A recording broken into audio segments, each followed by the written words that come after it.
Okay, so good morning.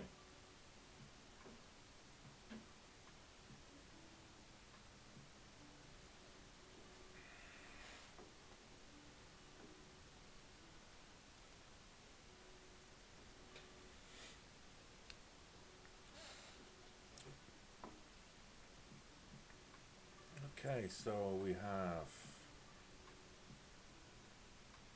All right, great, excellent.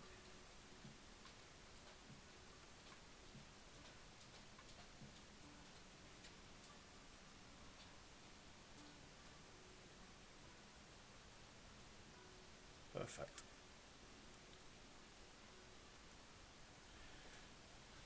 Hey, morning. Good afternoon, rather. Where I am, wherever you are. Morning, good evening, good night.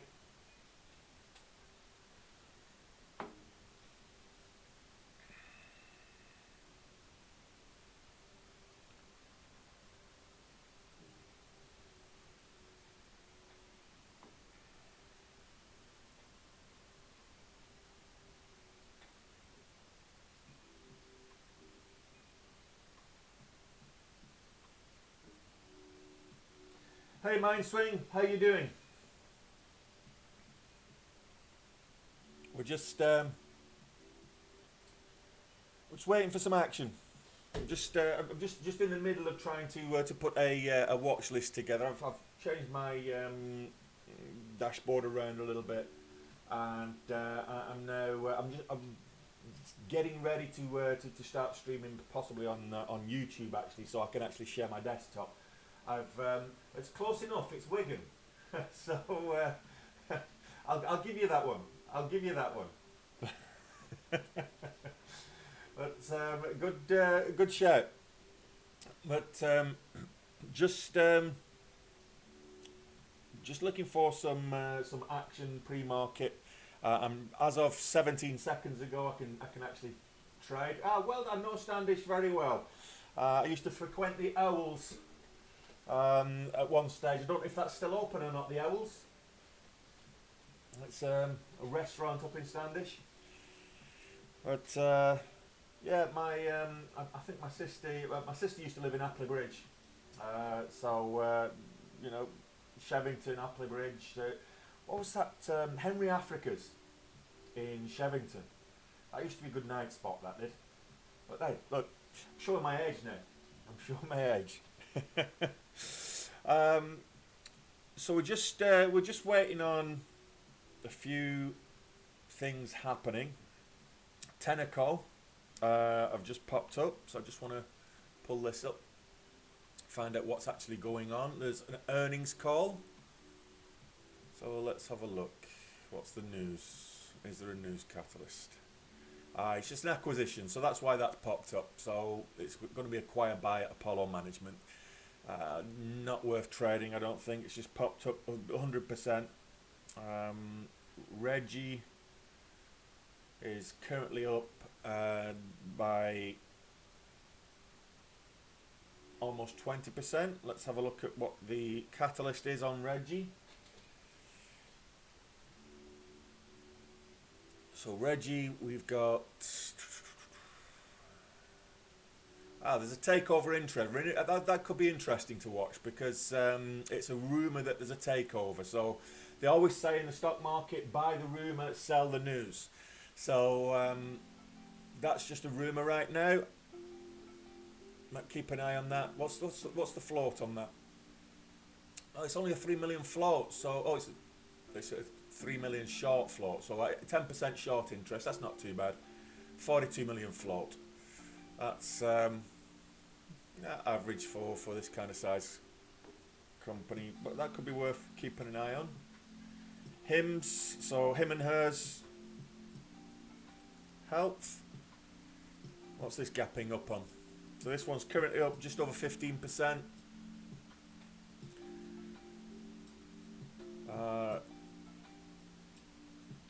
Q1 FY22 numbers.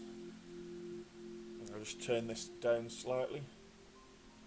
So Q1 FY22 to Q1 FY22 numbers. So that him and hers not looking too badly. Let's just have a look at the action. So there's low volume at the moment. Overstock's got earnings today, so I'm keeping an eye on that one. And QNGI has been a bit of a mover over the last few days, last couple of days. Well, towards the end of last week, so I'm keeping an eye on that one. Right now, there's not a lot moving, not a lot else moving. So guys that are in the chat, do me a favour. Let's try and pump this chat up. Let's give the screen kind of 10 taps each. If we give the screen 10 taps each, then we'll get to close to 1,000 likes. What that does is it helps me with the algorithm. TikTok pushes out the algorithm to more people if we get more interaction. It's just very simple, really. So I'm not charging for anything. So it's a free stream, free education on day trading. So my fee to you is just give the screen a dozen taps or so, and I just do that every now and again when we're getting a few people in. So where are we all from? We've got Mindswing from the UK, from the northwest. Where else is everybody joining us from? Have we got any other viewers from further afield from Barnsley? Barnsley. I know that well. I think my brother-in-law's from Barnsley. One of my best friends at college was from Wickersley, which is not too far from. So we've got from London. So mostly UK it seems. Robert's closer to me. I'm in Dublin as well. So hello neighbour. So I'll give you a tour of my desktop, and I'll show you what's actually going on, and then we can see exactly. Here's my face. Okay, so right now this is Benzinga. So this is the first thing I set up when I come in the morning, or afternoon in my case. So the first thing I do is I set up my Benzinga Pro. So what I do is I open up the desktop, and then I open up these 4 windows here. So these 4 windows here, and then I've got these 2 windows at the bottom that I can. So 6 windows of data that I'm looking for. So this is where I pick my stocks to trade on a daily. This is, for me, it's invaluable. If you're going to be a day trader, if you're going to get into the markets, you need a source of information that's going to give you ideas for trading. So some people they'll use various squawks or news streams. They'll go on FinViz. I use Benzinga. It's a subscription service, but it's worth every penny for me. And if you want to have a look at it, it's 14 days free anyway. But what I set it up as, so I'll get my cursor here so you can actually see what's going on. So here I set it up. I can have gainers and losers. I can have losers, gainers, whatever. We're in the pre-market. When the bell rings at 2:30 my time, 9:30 East Coast time, I'll switch it to regular market. So I'm getting consistent updates and regular updates on the movers. But this first window is for the whole session. So right now I'm looking at the pre-market session. This is predominantly where I've been taking my watch list from. So right now we've got an ETF here, so that's not going on the watch list, that's not going to move much. We've got Tenneco, which is an acquisition, that's not going to move much, so that's not going on the watch list. Renewable energy is on the watch list, we'll put that on the watch list.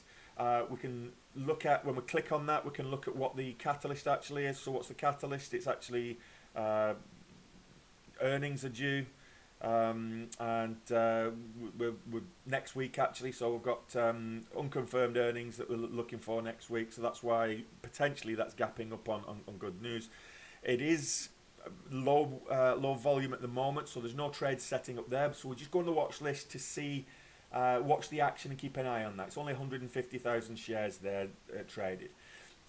What I also do is I put these filters in there. I've got a price filter because I only look at stocks that are valued at $3 a share and above, and I also look at the volume. So I need to know where the volume is. As day traders, we follow the volume. So I look at a minimum of 10,000 shares, 10,000 shares traded pre-market, and that's across the whole range here. So we're looking at his and hers health. That's again, that's I think that's earnings. So solid Q1 earnings. So we can see that there's news catalyst driving those up. The rest, there's not a huge amount of movement on that. So that's based on this on the session. Okay. Then we can look at the next window, which is, so this is where I'm looking for my surge stocks. So these are stocks that are current momentum as opposed to following the intraday trend.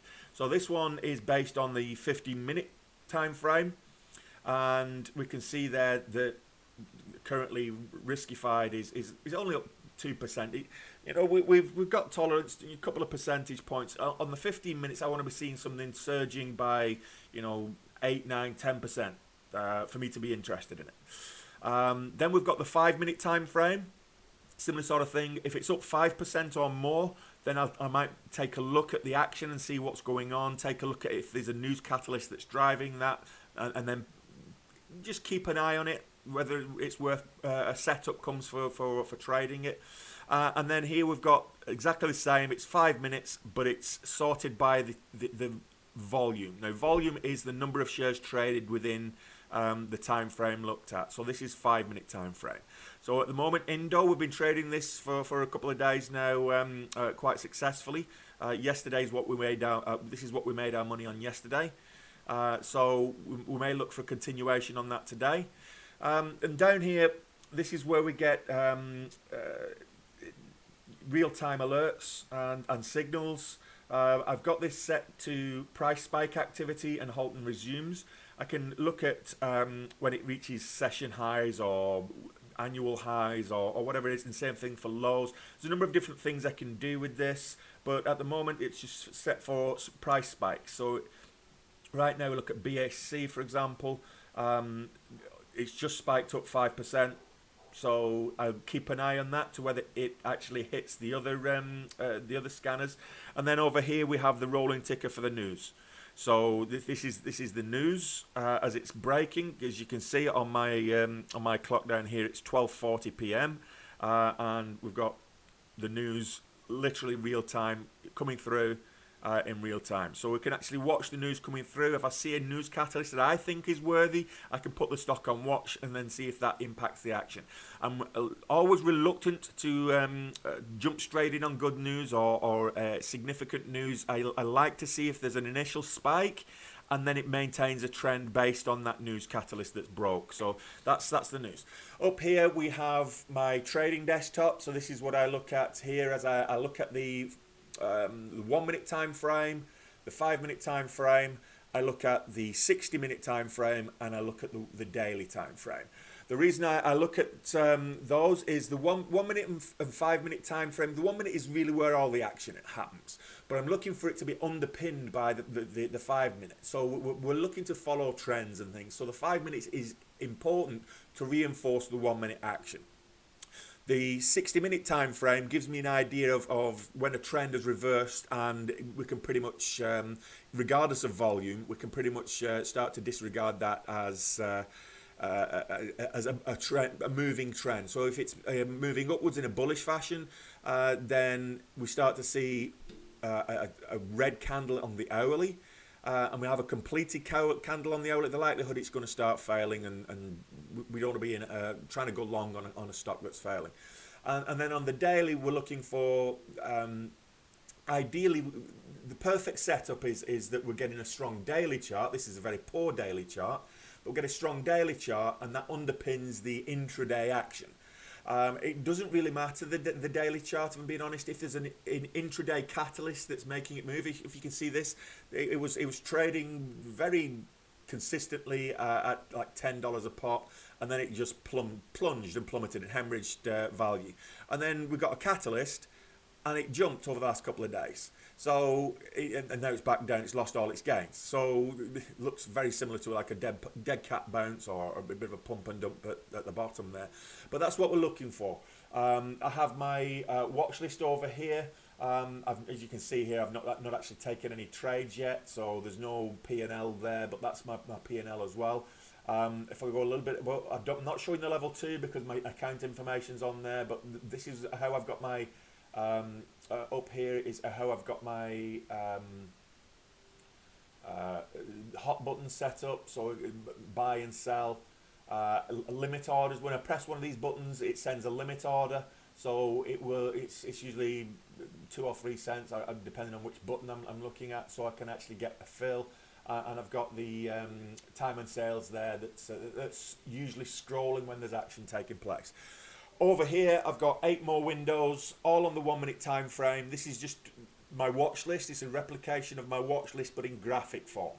So that's what I'm looking at here. So essentially these 3 screens are my trader workstation, my trader worktop, and over on here I've got the rest of my bits and pieces on my 4th work, so email, whatever it is that I'm actually looking at.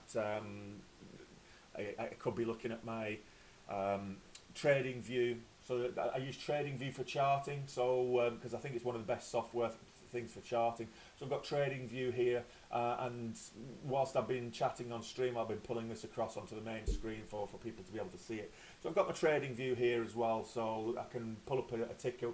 Now the good thing about trading view is I can look at crypto, I can look at forex, I can look at futures, I can look at commodities, whatever it is. It carries everything, and it's free as well. So that's trading view. So here's my face again,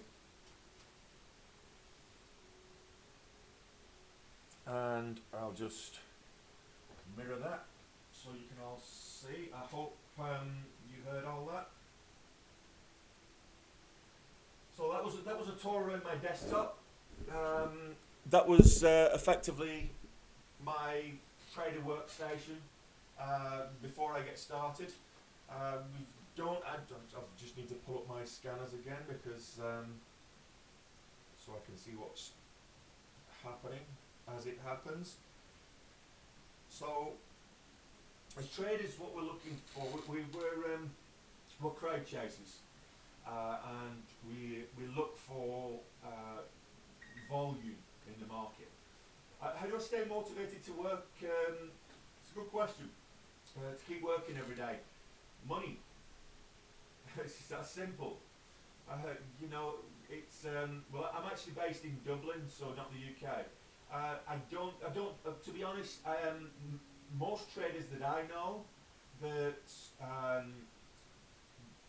try to trade the whole day are not profitable.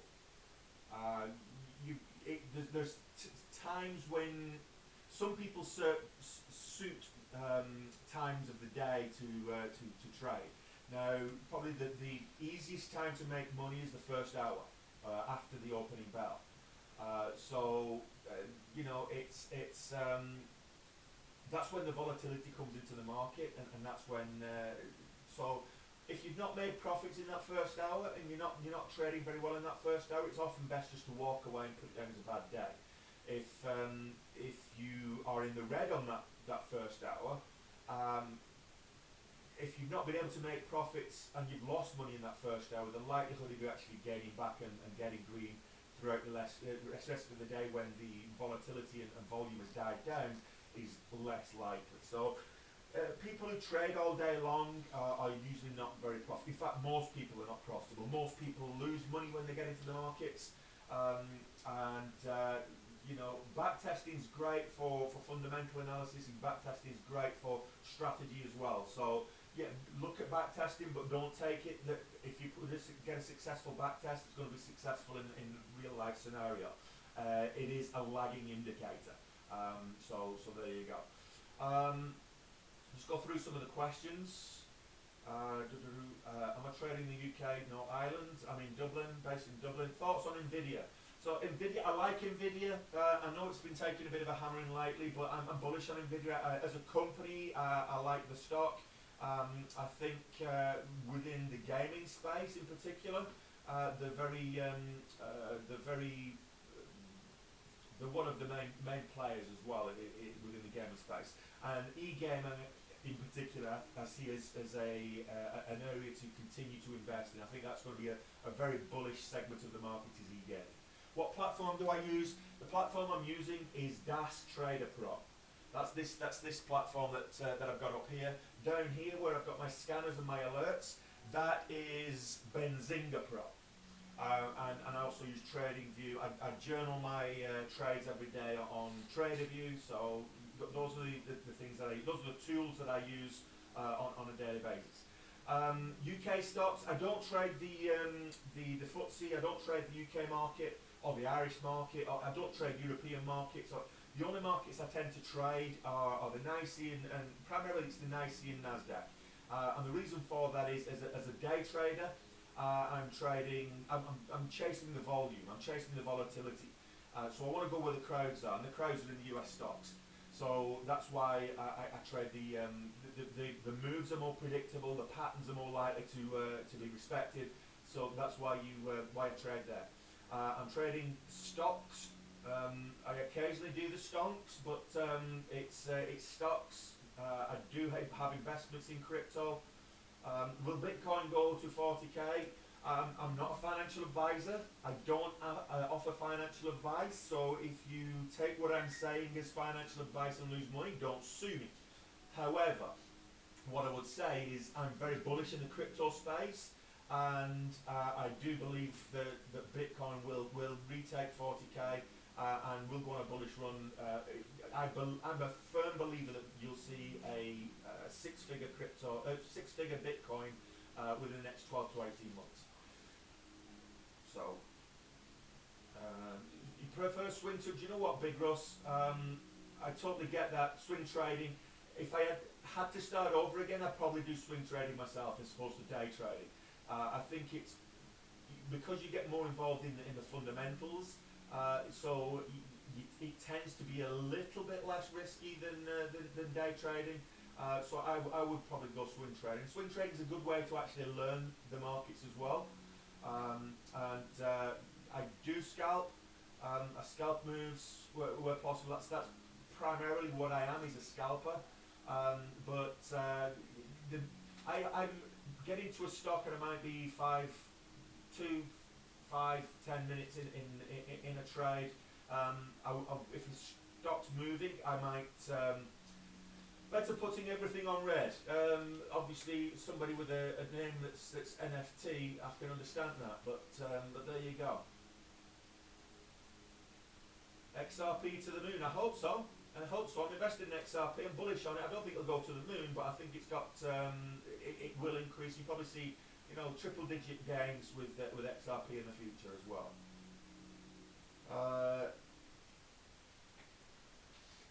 If you've got 3k and you what are the things you want to do to get started?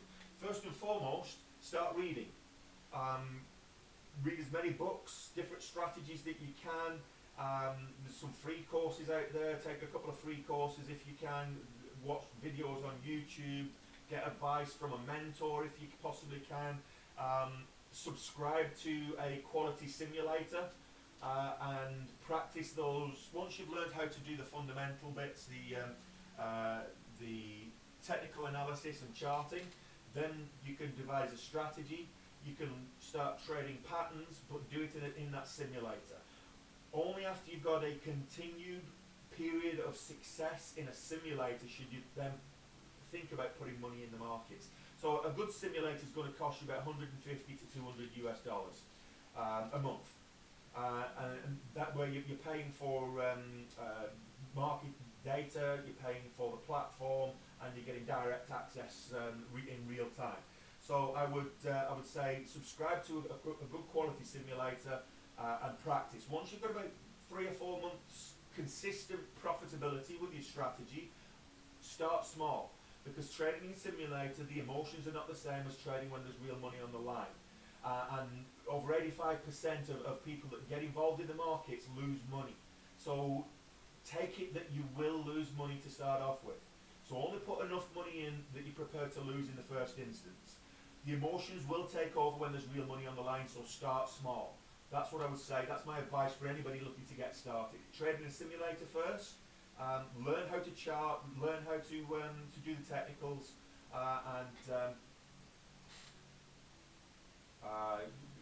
That's not correct. So MoTrade says that you can calculate the best time to trade by downloading historical data. In day trading, no, you can't. The best time to trade it is when the volume's in the market. And historical data, historically, the best time to trade is that first 60, 90 minutes after the bell. But historical data is exactly that, it's lagging. You don't know what's going to happen from a day-to-day basis, so if you're an intraday trader like myself, the historical data is irrelevant. You're looking for intraday catalysts, and then you're looking for where the volume is. You chase the volume, and if you go where the crowds are, the technicals are more likely to be respected, and the moves are more likely to be predictable. Yeah, so Poseidon Enterprises says they make the money in the first hour and then done most of the time. That's the majority of profitable traders are like that. I do like Bitcoin. I'm holding Bitcoin. I've recently added to my position on Bitcoin, and will continue to do so. So I'm very bullish long term on Bitcoin, and I see that as a long term investment. I think Nvidia, the whole GPU market is. I'm bullish on the e-gaming piece, so I'm bullish on Nvidia. I think they will come back. Any war stocks for me? No. I think at the moment the posturing from Biden and his cronies is not necessary, but that's only my opinion. I don't want to get involved in. I don't want to get involved in politics. I'll keep it out, but go and figure. So I'm just going to scroll through a few of these. What I would say, guys, is if I'm answering questions and I miss your question, just swipe left. There's a Q&A button in my profile. Just send me if you want a question answering. Send me an answer through the Q&A button, and I might make a little video on it, or I'll just respond directly. AMC, I'm neither bullish nor bearish. I think it's probably at where it should be. What I like about AMC is it has a very loyal following. What I don't like about AMC is the wider stonk community that's become. It was great to be a part of that to start off with, but it's become a bit toxic, if I'm being completely honest. It's just people that sold, like myself, people that sold for a profit with AMC got vilified for not having diamond hands. And I was like, well, I don't care. I'm a scalper. I'm in this game to make profit. I'm not part of some wider political movement. So I don't care about AMC stock and diamond hands and that toxic community. But AMC as a whole, everybody wants to go to the cinema. Everybody enjoys going to the cinema. So I don't see there'll be any trouble as a company. And I think they're pretty much trading at where they are at the moment. AMC is currently 1686, so it's probably around the right value. I do short sometimes. Watch list today currently is I've not put it up on here yet, but I'll get there. We've got Renewable Energy Group and Hims and Hers Health. That's it. And neither of those are looking, are not set up. There's no volume in the market at the moment, so I'm happy just to keep chatting for a bit. So there's no market in the. What do I think of synthetics? I don't think anything of synthetics. I've not traded it, so I've not bought it. I've already answered the thoughts on gold. Gold's always a mainstay. I don't trade commodities, but in times of trouble, so in market crashes, in political turmoil, outside factors that affect the markets as a whole, gold is a good. It's a good commodity to put money into, and a lot of people will put money into commodities like gold as a store of value, so that they might have had a holding on a portfolio of companies, and then there's the threat of impending doom from the Eastern Europe, for example. They'll move that to gold in the medium term or even long term, knowing full well that it will at least hold its value and gain better than the inflation and things like that. So gold's not a bad store of value. but from a day trading point of view, there's not enough volatility and volume in gold, so I don't trade gold on a day trading, but I don't trade commodities as a whole. So I don't trade futures in the main, commodities, oil, gold, any precious metal or food groups or anything like that. I don't trade those on a daily because the volatility isn't there for me to make a profit. SoFi, SoFi is actually, I was looking at that earlier today, funnily enough. Let me just have a quick look. What the, hang on a minute. I want to put it on all four, so I'm getting all four windows at the time. So SoFi's been, it's a terrible chart on the daily since November. It's up pre-market. That's why I was looking at it today. So it's up pre-market today. So the thing is with SoFi, a lot of people still holding bags with that one, and I'm not too fussed with that. If I'm being completely honest, it's not setting up for me for a trade today yet.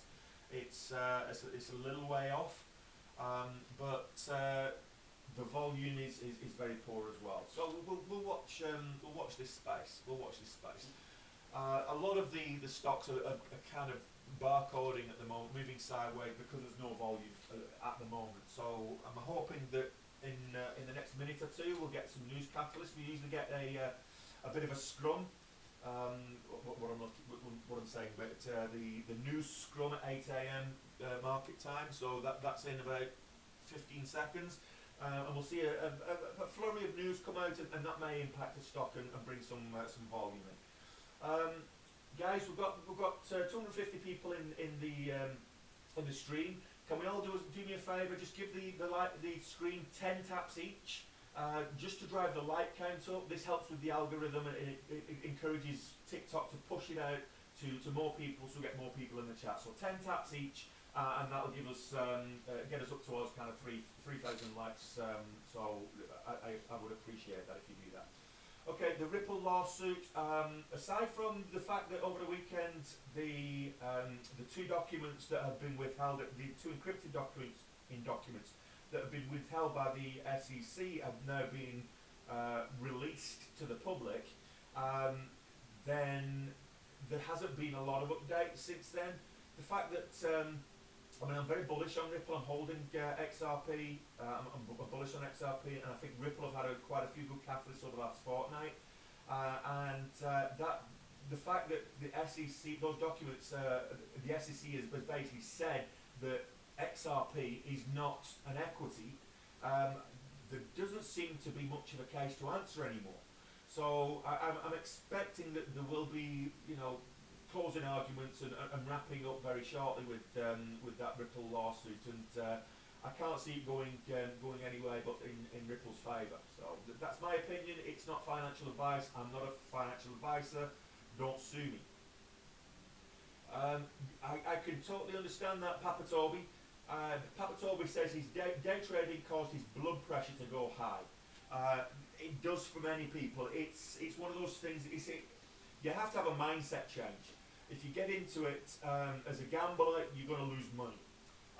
You've got to manage risk, and you've got to keep a cool head. So discipline and patience are the two biggest muscles that you have to exercise as a day trader.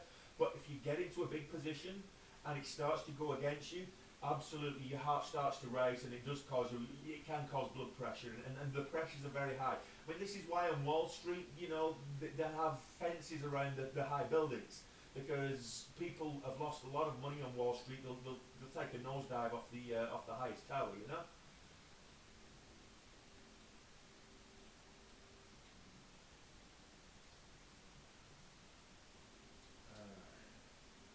Just scrolling through.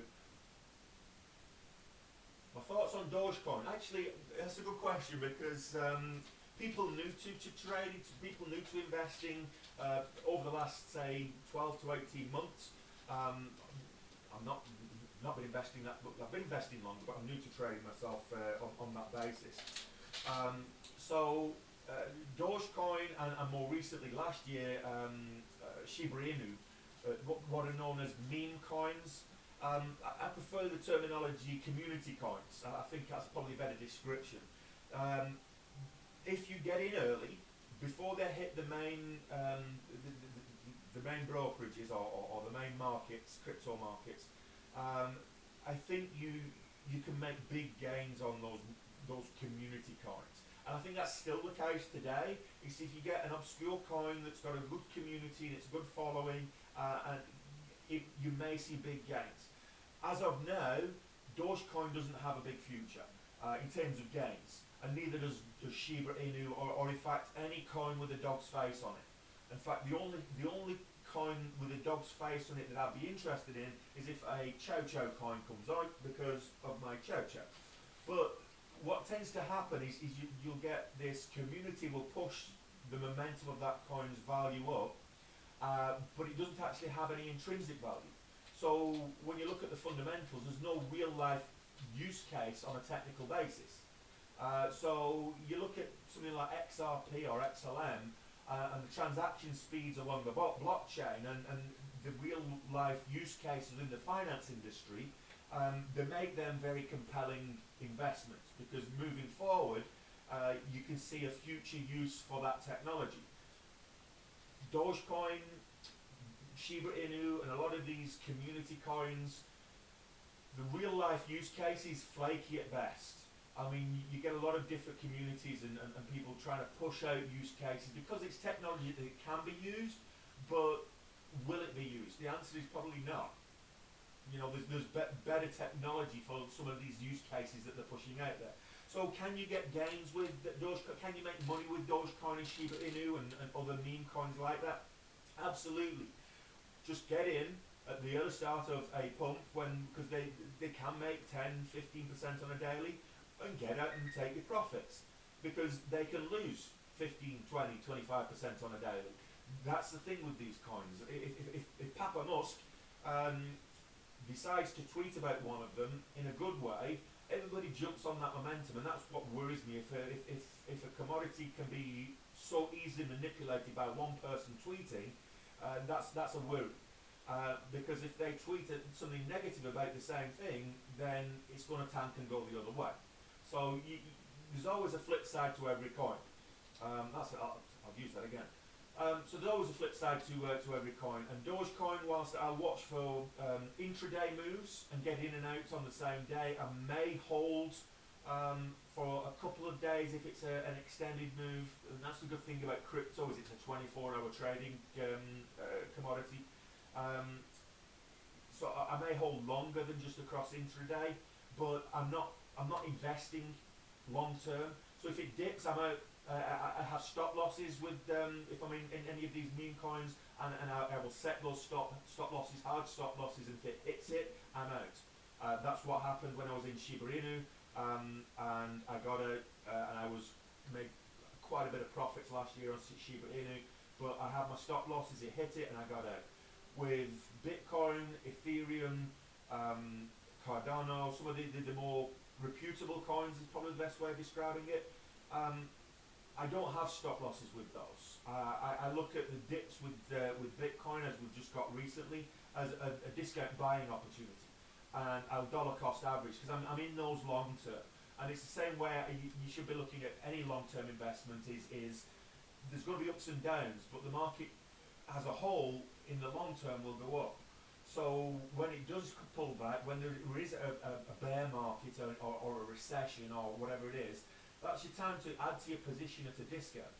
And then if you look at throughout history, the NYSE, the S&P 500 or the NYSE, if you will, we've had major economic catastrophes, and they've always rebounded and taken new all-time highs. So we had a depression in the 20s and 30s. We had a world war broke out in the 30s and 40s. We had the Vietnam War in the late 60s broke out. All of these absolutely tanked the markets as a whole, but guess what? They recovered and went on to create new highs, and that's what, at the long term, they will always continue to do that. So So Angel's asking something, and someone wants me to answer Angel. So what's Angel asking? So Angel AMC. I've already spoke about AMC. I've already spoke about AMC. Do I look at liquidity and structure when doing technical analysis? If you're talking about, do I look at the float size? Do I look at the short interest? I do, because that can directly impact the volatility of the movements of a stock, and it can also give me an idea if there's going to be any big moves like short squeezing or something like that. That's so I do look at some of the fundamental stuff when I'm taking a look at the stock. Can't you get paper trading for free with a 50-minute? Yes, you can. Yes, you can. So the problem with that is that if you're trying to simulate a real-world environment and you're looking at the catalysts, you're trying to. So I'm looking at my watch list and I'm looking at the catalyst. That's all real time. So if I'm trading on a delayed data simulator, my catalysts have already told me what's going to happen. So it's like having a premonition in 15 minutes into the future. If I could see 15 minutes into the future of what's going to happen, I would not be just a millionaire. I would own the world, because I would have all the money. That's the way it is. So the 15-minute delay, unless you're not going to take advantage of scanners and alerts, which you would do in a real. That's where you're going to get your stocks to trade. It's actually useless in terms of devising a strategy. But if you want to just do it, certainly the 15-minute, the free paper trading accounts with a 15-minute delay are good for actually learning how to do the charting and pattern recognition. Totally go with that. But to actually simulate trading, you need real-time action. Psychology is 90% of trading. Well, it's muscle memory. So psychology is a large part of it, and I would agree with that. Keeping track of your emotions is probably one of the biggest challenges. Yeah, I agree with you. Ben Brattram says, don't take financial advice from somebody streaming from the kitchen sink. Well, it's not my kitchen sink, but it is my my home office or second bedroom or whatever you want to call it. And I don't offer financial advice. I'm not a financial advisor. I say that every day. If what I say, you do something and act upon something that I say against my wishes, I can't control that. But because I'm not a financial advisor and you lose money, don't sue me. I'm giving my opinion. What I'm doing is just my opinion, and it's for entertainment and education purposes only. How long do I hold on to a stock? Well, on an intraday basis, a few minutes.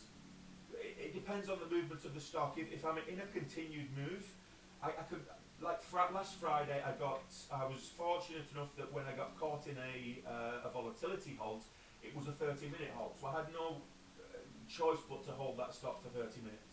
But I set a trailing stop loss during that 30 minutes so that when the halt resumed, it wasn't going to flush back and penalise me. So it really depends on the movement of the stock. On Thursday, I followed a stock pretty much. I had a holding in it pretty much all the way. That went up to 750% gains, actually 760% gains on the day as a stock. And I got in probably a third of the way through that move, and I followed it probably another third of the way up before I started, before I took all my profits out. And I had a holding in that, so the trade will say that I was in that trade and I was holding that stock for a couple of hours, but in reality I was constantly in and out and taking profits on a minute by minute basis. So holding stocks is not for me.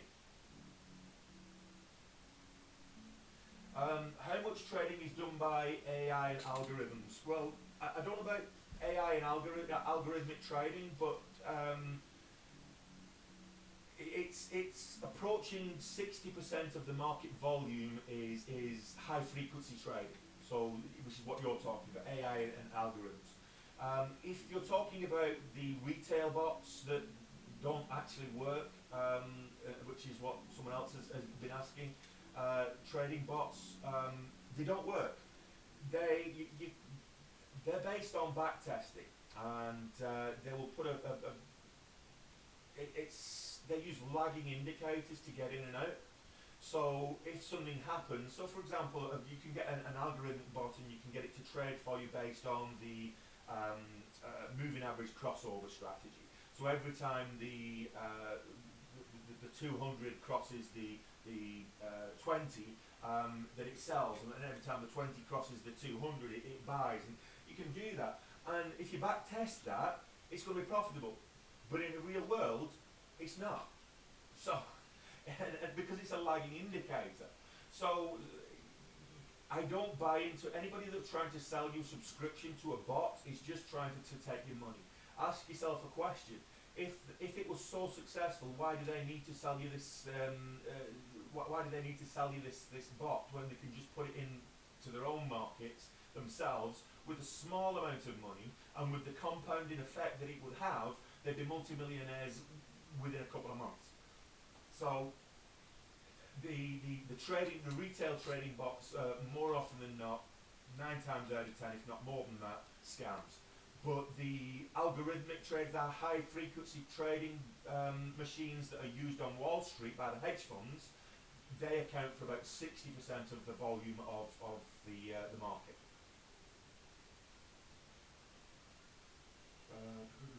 Just skipping through a lot of these. If I miss your question, I apologise, but don't get despondent. Just feel free to swipe left and ask me a question in the Q&A.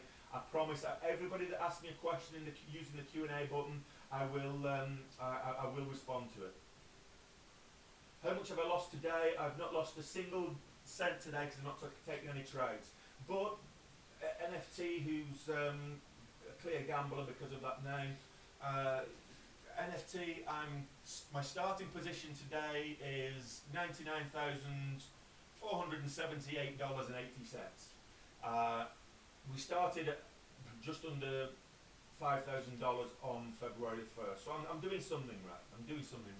And the majority of those gains have been made live on stream. So, and I've got recordings of all those, and a lot of the people in this stream today has watched me do that. So, I don't have to justify myself to the doubters and the haters. You're just bitter that someone like me is making more money than you. What's the tax like for traders in Ireland? So if you trade in your own name, let's just say you put 10 grand into them, 10,000 into the markets, and you make a profit of 10,000. The capital gains on that is the 10,000 profit that you've made. Now, if you've made a loss on some others, you can offset that in terms of total gains versus losses. There's ways of minimising some of that, but if you do have to pay capital gains. If you're trading in your own name, it's capital gains, and it's currently about 30%. I think in the UK it's 28%, which is I think is a similar number in North America. And I think there's different bands in some different regions. So let's just take 30% as the average. What you'll find is that 30% is going to work out less than if it's income tax.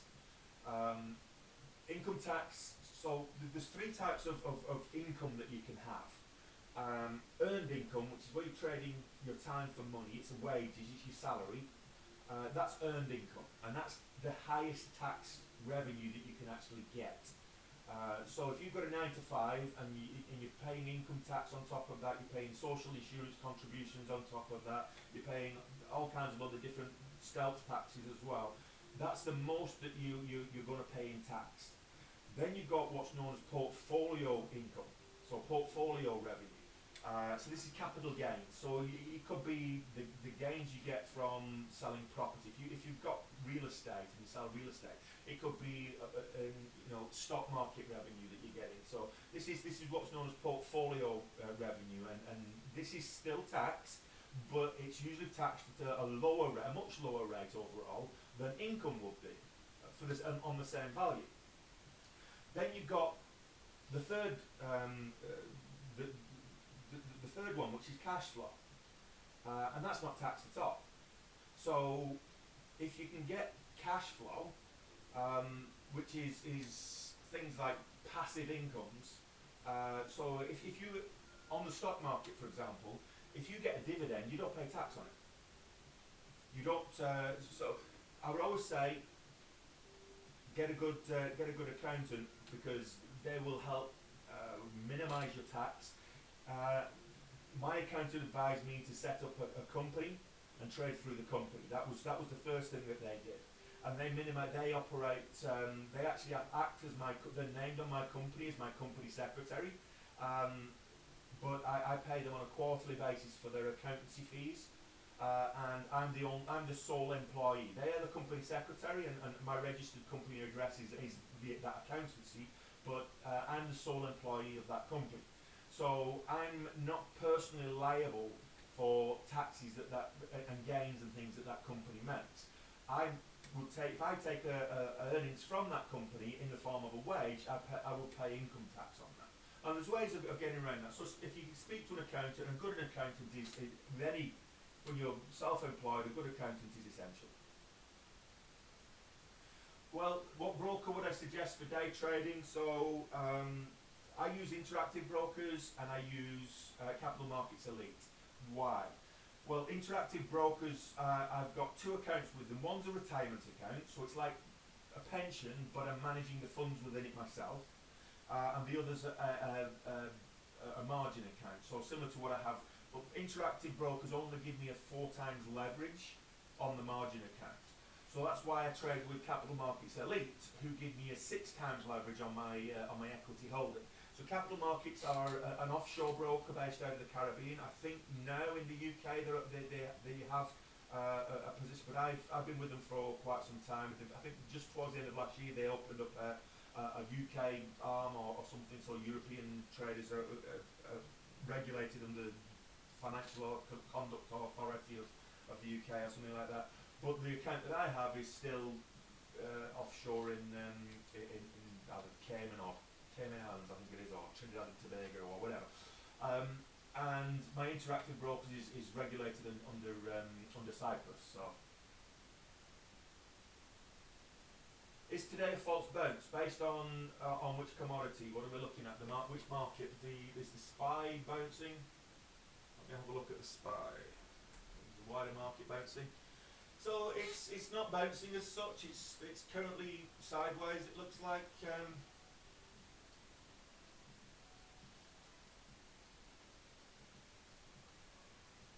what did we finish on yesterday?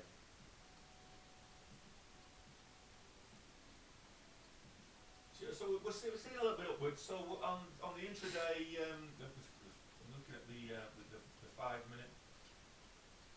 Yeah, that's the 5 months. No, I need 5 minute chart. Okay, so yeah, the SPY looks to be up slightly on the day. The wider market looks to be up, which is quite good. I don't trade commodities.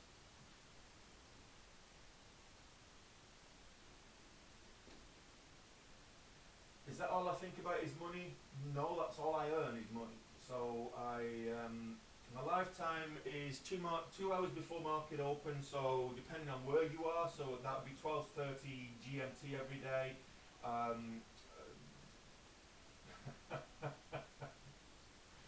I'm not a stockbroker, and don't be silly. Day traders never lose. I'm glad someone's got a sense of humour, because 85% of day traders lose. The majority of people that get into the markets lose. I've been profitable, and I've had one red day. So I've been trading what I've been broadcasting, and I've finished red 1 day so far this month. But that's not regular practice. That the accuracy there is unusual. It's not the majority of people lose more than they gain. Anybody can make money in the stock market. The problem is most people that do make money in the stock market actually lose that very shortly afterwards. So just be careful. Learn it properly. It's like any skill set. It's like if you've got a toothache, and I'll go through my thing here. If you've got a toothache and you go to the dentist, and then some 19-year-old high school dropout comes in and says, "Okay, today I'm going to be operating on your teeth because I saw this guy on YouTube do it, and I think I can do a great job. You'd run for the hills as quick as as your legs could carry you. It's the same thing with day trading. You've got to spend time learning the skill set. You've got to spend time learning the fundamentals of what it is that you're doing. It's a skill like a bricklayer laying bricks, like a dentist fixing your teeth. It's a job like any other, but you can't just jump into it and expect to be able to do it without the right fundamental grounding and foundations. You need to do those studies. You need to learn how to chart. You need to learn pattern recognition. You need to be able to, spot what's actually happening. And I can comment on, with a reasonable degree of authority on my opinion on a stock and the patterns it's making and et cetera, et cetera. I'm not offering financial advice. I'm not saying which stocks are going. I don't give stock calls or signals or anything like that.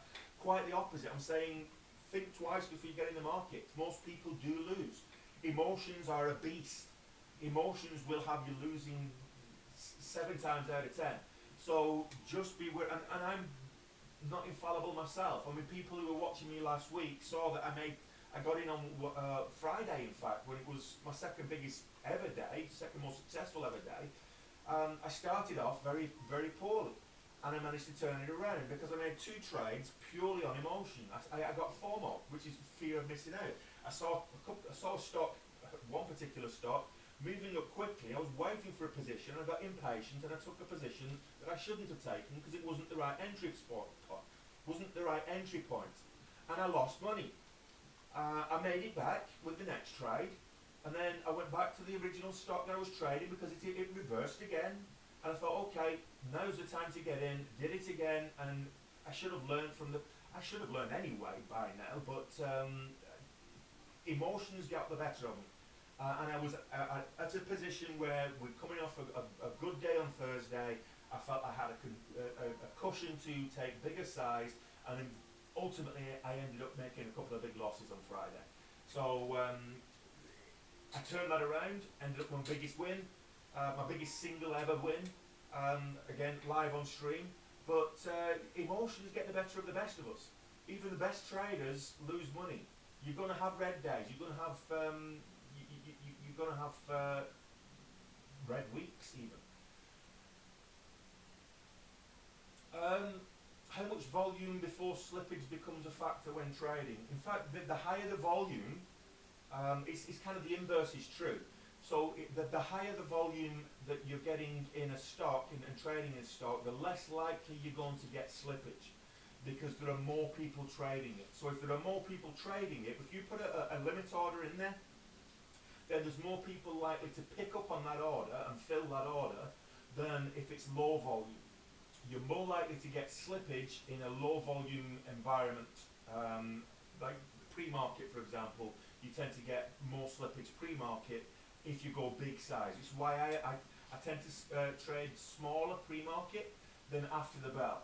Because if you go in with big size pre-market, you will get a lot more slippage, and that's one of the risks that you need to do. So when you're thinking about risk versus reward, and this is what I would say is people say it's gambling, and the different mindsets between a profitable trader and a gambler. A gambler is always on about profits. He's always on about how much you can make, whereas a profitable trader is always thinking about risk and how much they potentially could lose. So it's a slightly different mindset, but slippage, I always trade with a smaller size pre-market for that very reason, because the volume's not there like it will be after the bell. How much volume before slippage becomes a factor when trading in large cap active stocks? Well, again, I don't trade large cap stocks, but it's all relative. So how big is the floor? How big is it? How much is it being traded? What kind of volume is it in relation to the float? So that's what you need to be doing. What you're looking for in an intraday basis is higher relative volume. It doesn't have to be particularly high volume. I can get shares on a small float stock that if I go to Microsoft won't even move the needle a single pip. small float stock, if I take 25,000 shares on a million float stock, million share float stock, it's going to move the needle. Whereas if I take 25,000 shares on Microsoft, it won't even give it a flinch.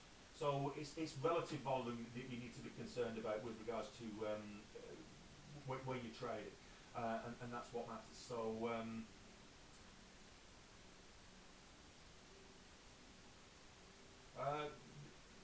So zeroity, to be scamming somebody, you need to be asking for something. So you need to be asking for money to scam people. So check yourself. What's my risk versus reward? At the moment, I'm currently operating to about 5 to 3 is my risk to reward. I like to try and get 2 to 1. Ideally, I'd like to get 3 to 1, but I'm a scalper, so it's very difficult to do that. I'm currently operating, my stats are showing at 5 to 3 is my risk, risk to reward ratios. So what's helping me stay profitably is my accuracy. I've currently got an accuracy of over 72%. So I'm getting for every lose that I get, I'm making 3 winners. I'm picking 3 winners. I know I'm going to lose. There's nobody out there that's 100% accurate. Well, actually, there are some people out there that are 100% accurate. But what tends to happen with them is that they will lose everything because they're playing the ad game, the dollar cost averaging game. So they'll take a position, and if it goes against them, when they think it's ready to reverse, they will add to the position and average down. And if it doesn't, then they will average down again. And they'll keep doing that on every position until they're right and take a microscopic win. And so it then looks green, and it increases their stats to being a 100%. And you see this in some of these apps and these sites which are allowed to do copy trading. And they do that so that you will copy them because they've got such a high accuracy rate in the trade selection, but the risk reward ratios are extremely poor. So just be wary of people that are claiming like 190%, 100% accuracy. Just have a look at the actual stats because the risk reward ratios are probably very poor and they're probably actually losing money.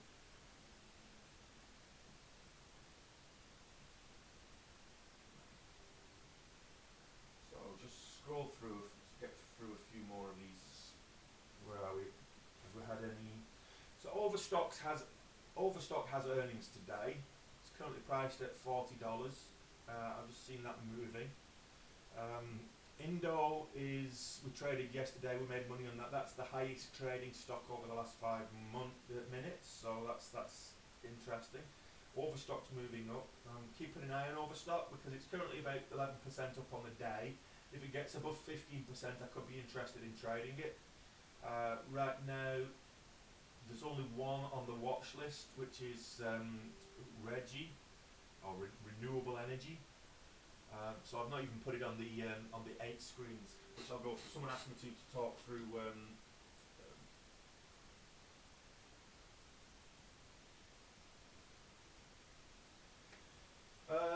Would you believe someone who lost £1,000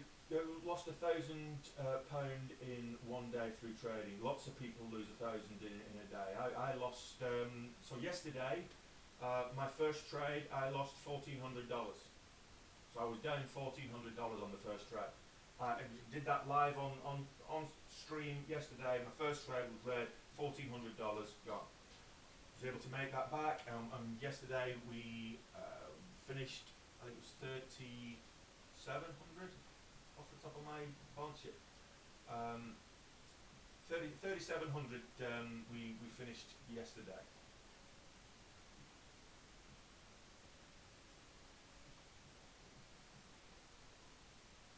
So that was a good day for us. Any green day is a good day. Yeah, for 3,767.85 was the profit we made yesterday. So losing 1,000 again, it depends on your starting position. How much of your equity? If you've got an equity of, let's say you've got an account that's 30,000 starting position, and you're trading on a 4-to-1 margin, which is what most brokers give you. If you take big size, so that's 120,000 buying power that you're doing. It's not necessarily unusual for someone to lose a thousand in a day, in fact, or 1,000 in a couple of minutes, depending on what kind of size or share position. Shut up! Depending on what kind of share position they're taking. Hey, quick. Behave yourself. No business shouting at people like that. They're not going to listen to you. I prefer stocks.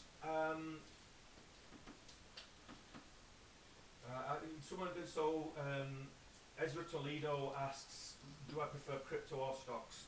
Both is the swift answer. But no, in terms of intraday trading, for day trading, I prefer stocks. Why? Well, because I can get access to the markets, the regulated markets first and foremost.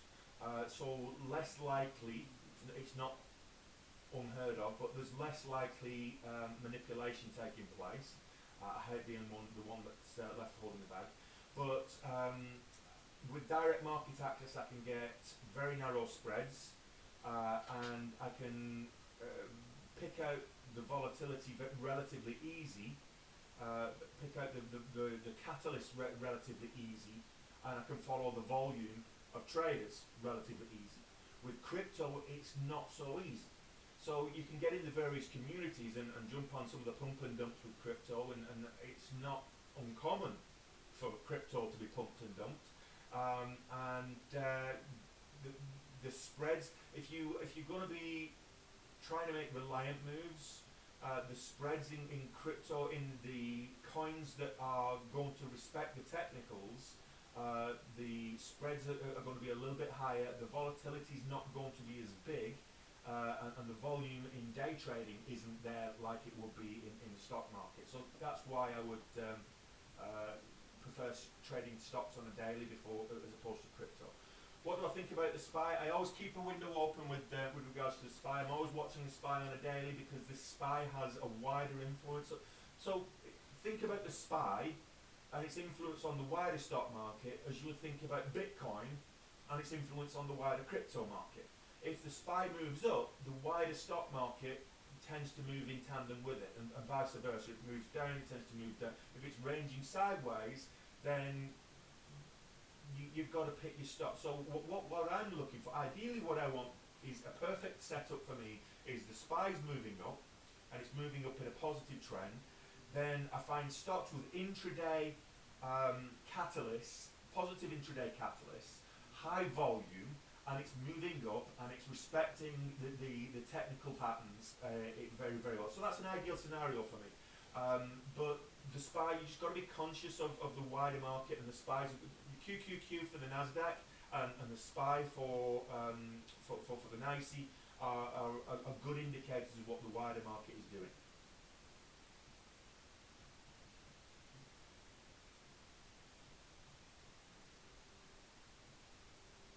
What was the stock that I sold for the gains on Friday? It was GRNA. Can't remember the name of the company, but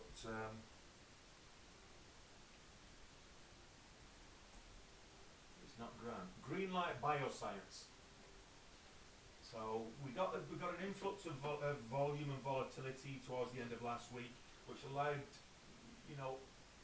a lot of day traders. What we're looking for is volatility. What we're looking for is volume. We follow the crowds. We look for where people are actually watching moves and getting involved in them, and we just try and jump on the momentum. Greenlight Bioscience Holdings was the stock that I managed to get in, and it went wild. And guess what? It didn't hold its gains. The majority, it's just this is a warning for anybody that wants to get involved in trading, and why I get in and out the same day. Usually within a few minutes of taking a position, I'm actually getting out of a position. So green light. I've got the thing up here. So here's my face. This is the one that I traded on Friday. This is the 5-minute chart. So on Friday it went all the way up, and a number of different volatility halts all the way up on Friday. So it was trading in and around historically in and around kind of the $7.50 to $8 range. Okay, so we're looking at $7.50 to $8. That's where it's trading historically. Okay, so it's gone all the way up, and look at it now. It's not only has it lost its gains, it's actually down below $6. So the majority of these companies that I'm trading on an intraday basis, the garbage companies, they're not stocks worth investing long term. So you know, it's not. I'm not getting married to a stock. I'm not looking. I'm not looking at. I'm not looking for long-term holdings with these companies. It's not like a value investor that actually checks out the fundamentals of a company, and what they're actually looking for here is, do I like this company? Do I like what they stand for? Do I think this company has a good future? Do I want to invest in this company, be part of the growth of this company and its future? I'm not doing that. I'm just in it for quick gains.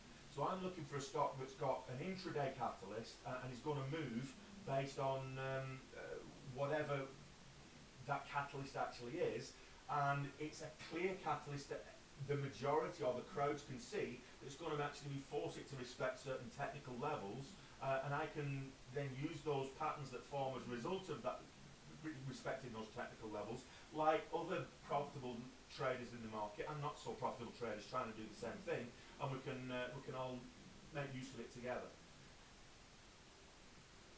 So my account as it stands today.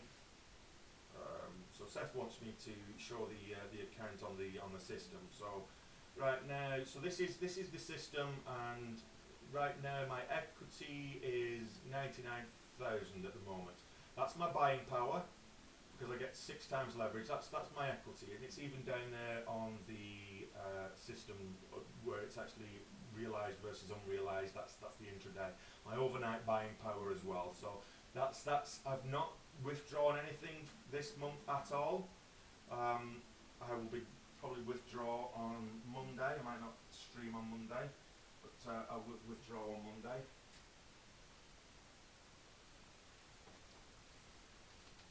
So yeah, good day yesterday. If you made 3K, I made 3K as well, so it was a good day all round.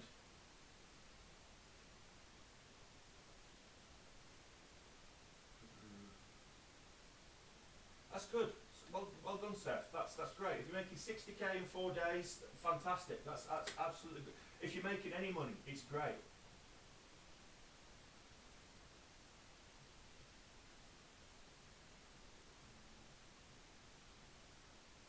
Please, guys, keep it civil in the chat.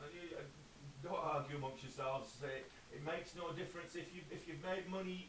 Great, good for you. If you've lost money, commiserations. But you know, don't be despondent. And if somebody's claiming they've made money, you don't believe them. It doesn't hurt you. Just move on. Don't. Let's not get aggro in the chat.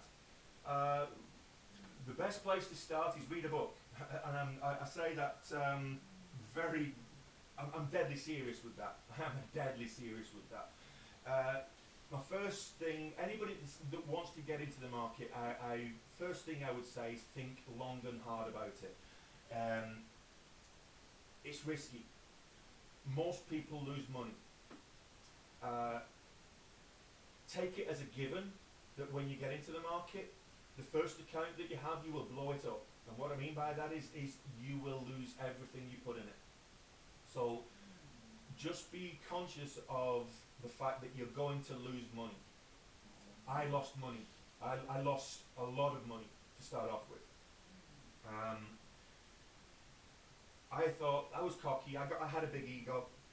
I thought I knew what I was doing, and I lost money. And I tried different ways, different strategies, different things, until I actually was able to find a strategy I could tweak and make my own, and become profitable. But before that, I was consistently losing money.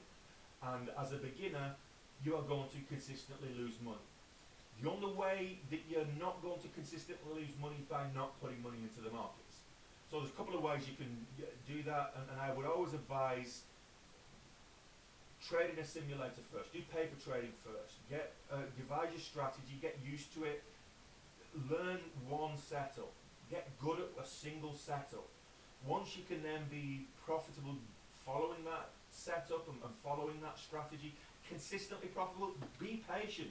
Because if you're trying to get in the markets, this is a good indicator of why people lose money.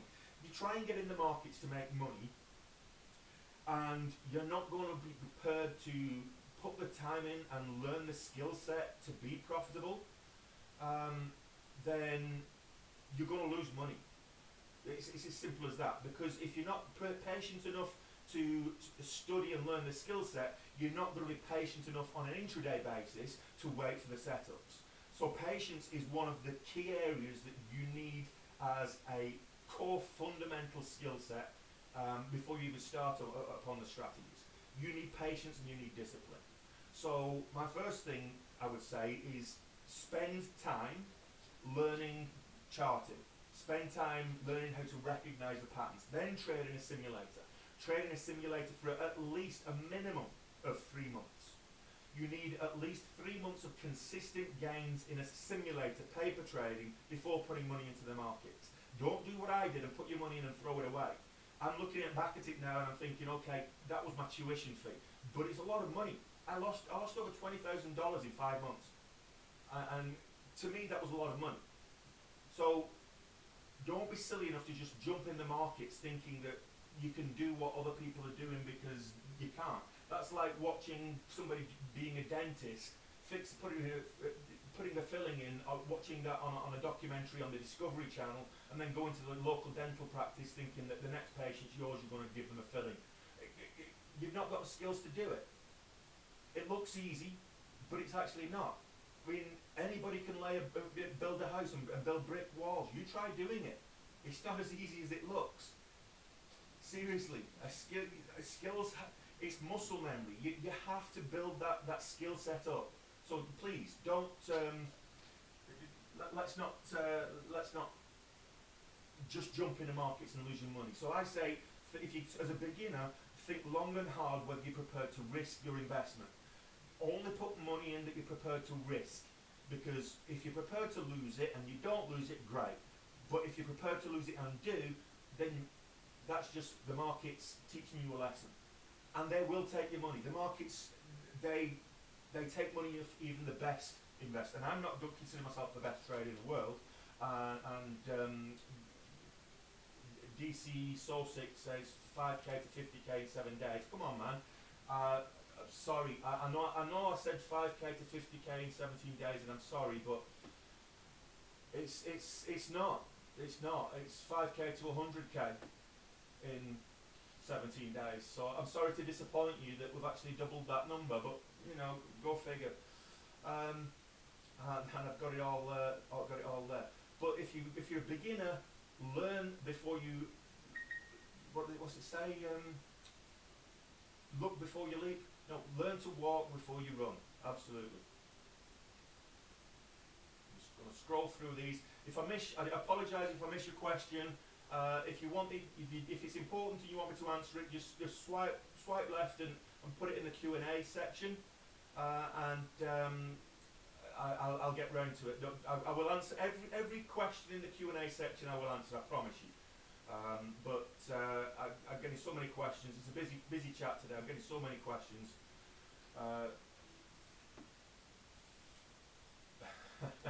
Hello, cool fuck. Cheers. Well, actually it is, and I think this last 2 years in particular has been an eye-opener for me in terms of what we actually value as people. So L. Cool Fox says he remembers what I said yesterday is that trading's lonely.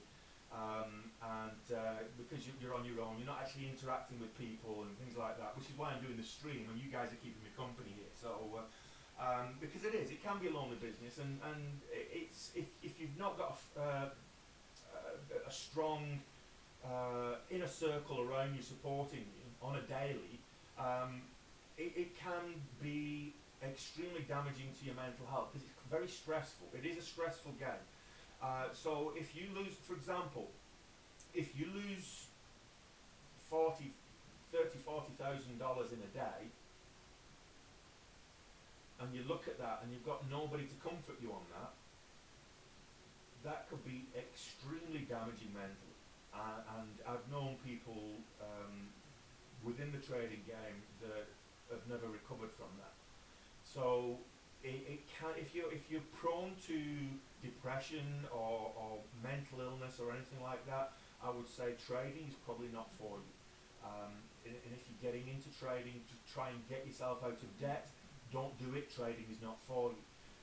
Trading under pressure is probably one of the worst things that you could possibly do, because keeping control of your emotions is one thing, but keeping control of your emotions under pressure, it makes it even more difficult. So every day when I'm trading, I've got to keep a cap on my emotional levels, just in order to have rational thoughts around where my exit points are, where my entry points are, where I should be adding, where I should take profit, etc., etc. It's very logical. There's a discipline and a strategy all come into play, but emotions override that from time to time. And if you're prone to depression and other mental illnesses, then you'll get an exacerbation of those emotions, and you will lose money.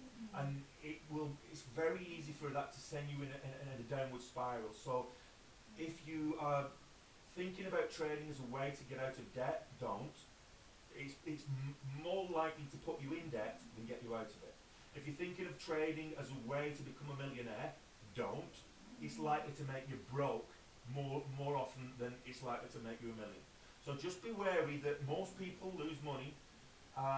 They don't give the time to learn the new skill set and hone that skill set to their own abilities, and that's a recipe for disaster. So just be wary, most people do lose money in the markets.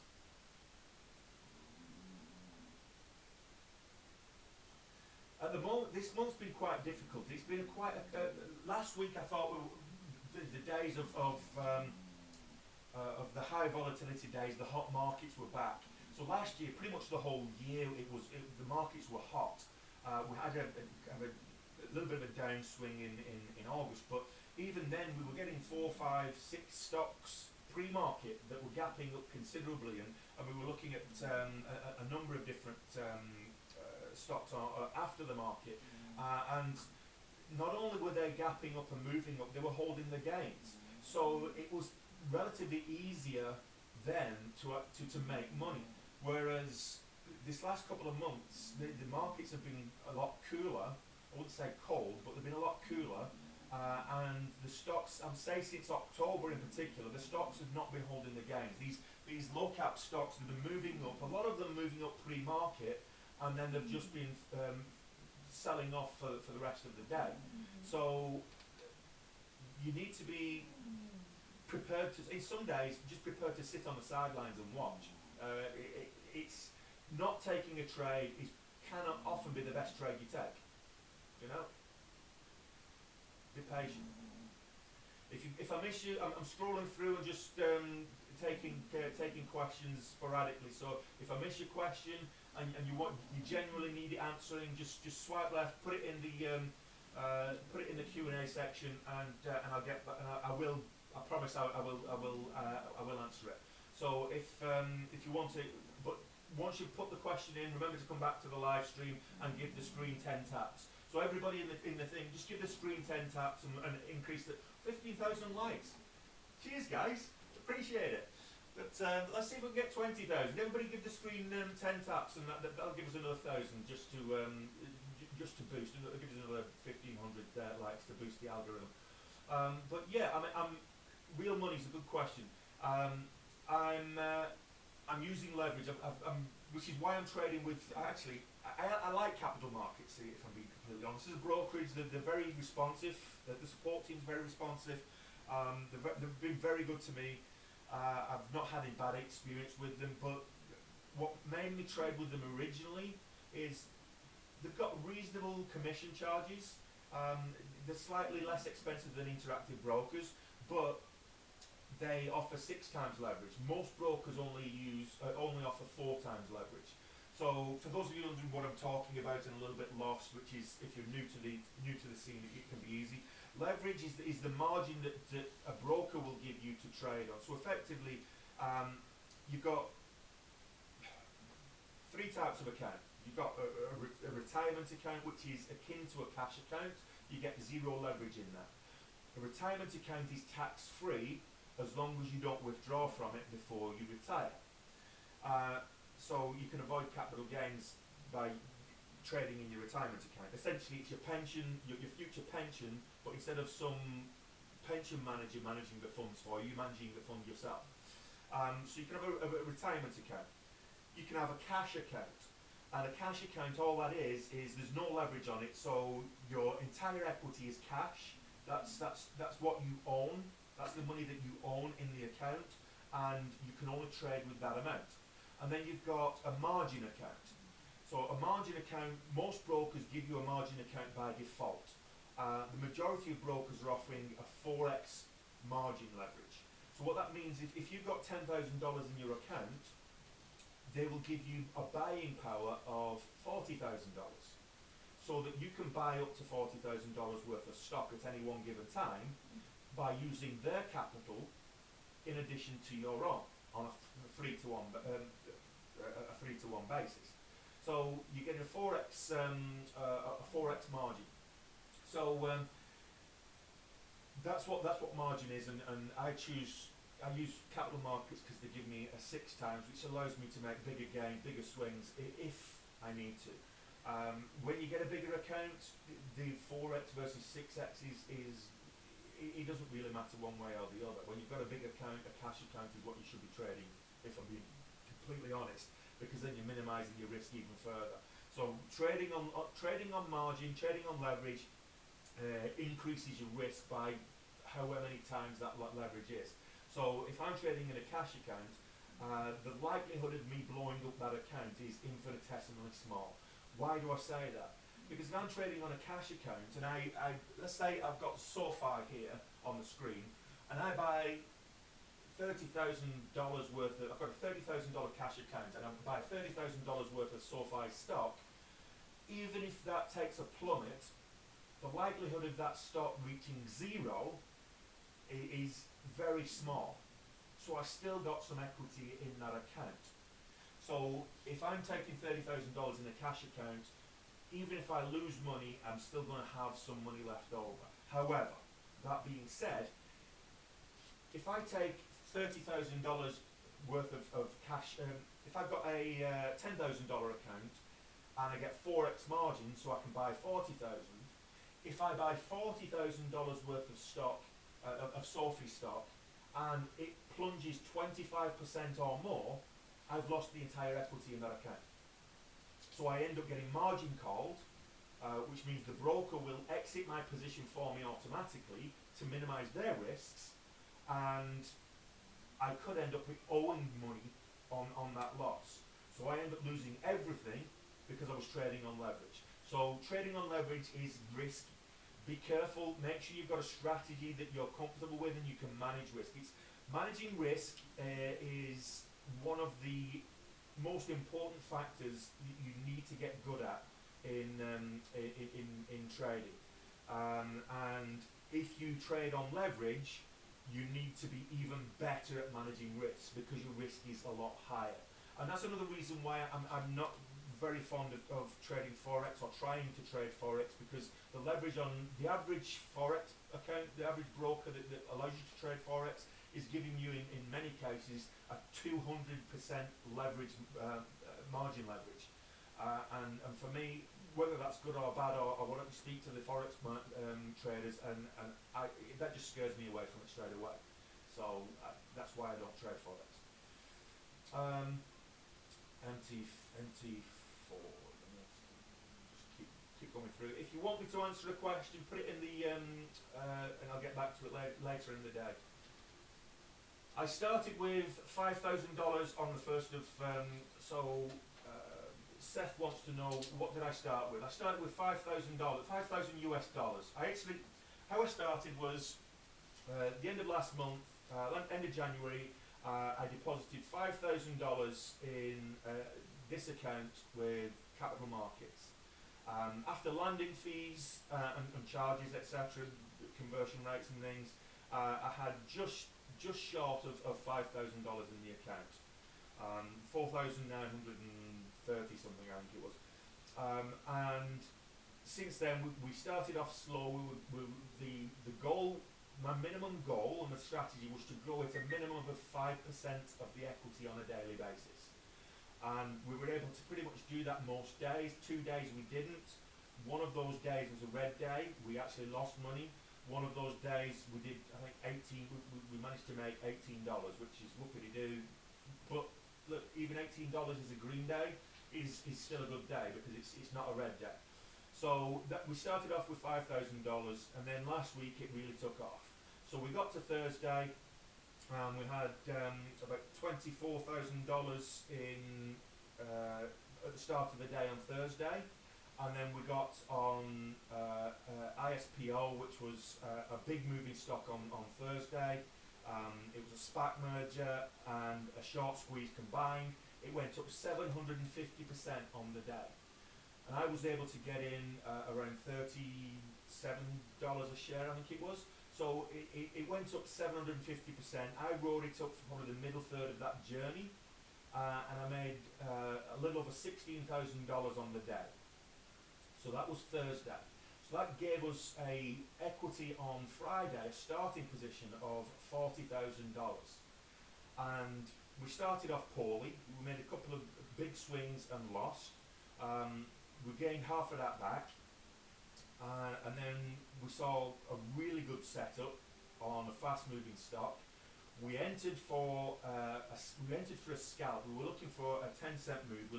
We took big position, looking for a 10-cent move on the dollar, and it halted. I think we got 6 cents before it halted. So I was going to take half the position off, and it halted. It got caught in a volatility halt, and I wasn't expecting it to halt up to resume so high. But when it resumed like $3.15 higher. And then it continued to move up to like $3.86 higher, and I put a trailing stop loss of 50 cents on there. So when they decided to flush down, we've got to sell off, because a lot of people were probably in that halt, didn't expect it to halt up by that much as well. I mean, it's very rare that you get a $12 stock gets caught in a volatility halt and gaps up 25%. It's virtually unheard of. It doesn't happen every day. And that's what happened. So I got lucky in that it gapped up so much. But as far as I was concerned, that was now my biggest ever single trade. And we made $67,000 on that one trade on Friday. So that took us beyond the goal and then some. There was no trading on Monday. And then yesterday we made 3,700 yesterday. So we're not quite at $100,000. We're $500, just over $500 shy of 100,000 on the month. So that's where we are. I don't own a car. I did own a car. And it was sat on. It was sat in the garage doing nothing for the last 2 years. So I actually sold it. Funnily enough, I'm in the market for a car now. So I'm looking for a new one, because I sold the car, and now that the world's opening up again, I'm looking to buy one. I'm thinking of I can get another BMW, but we'll see. Never revenge trade. totally agree. So revenge trading is when you make a loss and it gets into your psyche, so you up your size to recover that loss, and your purpose for entering a trade is not to make gains, it's to recover the losses you made on previous trades. That's revenge trading, and it typically will lead to bigger losses and you end up spiraling.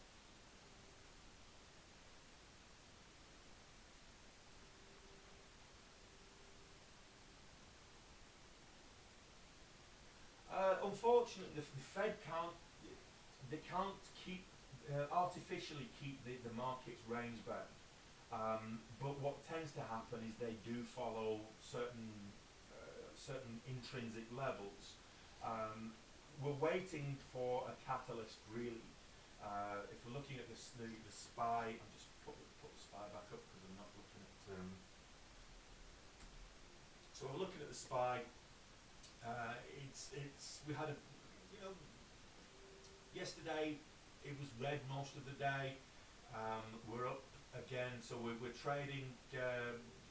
Where we entered yesterday is pretty much where we're entering the market today. We've got half an hour before the bell rings, and the SPY started in the low 430s.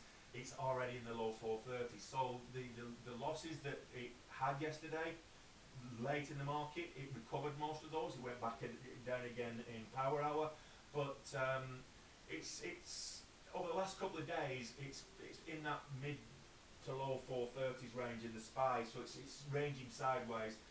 We're just waiting for a catalyst to come into the market, and we should start seeing I don't mind if the markets are moving down or if they're moving up on a daily basis, as long as they're moving one way. It makes it easier to trade, I think.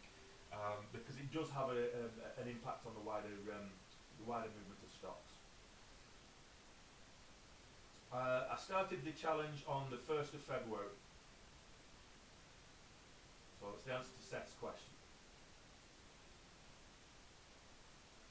SPACs was actually, I don't know about SPACs being the way to make money. It's not financial advice. I'm not offering financial advice or anything like that.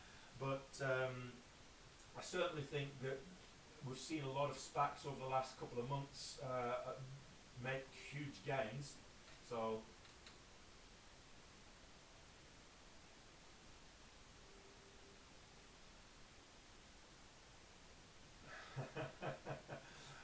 that's fair enough. I don't mind that. Mitchell McCuson says he ain't tapping the screen until I start placing live trades and show some profit and loss. That's fine. I don't mind that. The markets are very slow at the minute, so Tenneco's just so you know, what I'm looking at here is we've got Gold Mini Shares Trust is the top gapper. That's not moving anywhere. Tenneco's the next top gapper, and that's an acquisition. What I would say is Overstock. I'm watching Overstock. I like Overstock. It's got earnings reports today, so we missed a move on Overstock. So while I've been talking to you guys, distracting me, we've missed a move on Overstock. So I'm going to scroll through the chat here. It's not set up, so I missed that one, but I can't see an entry point in that move up anyway. So Overstock's at 45. And Overstock's trading higher because they've reported Q4 earnings results, so it's a decent catalyst. They said they successfully launched support for clearing and settlement securities transactions for itself and its broker-dealer affiliates. So Overstock has got a good news catalyst, and that's why it's moving up. So we were looking for an entry position on Overstock. I'm just going to put OSTK on the watch list here. And see if we can't get in on that one shortly. Renewable energy, Reggie, put that one on here.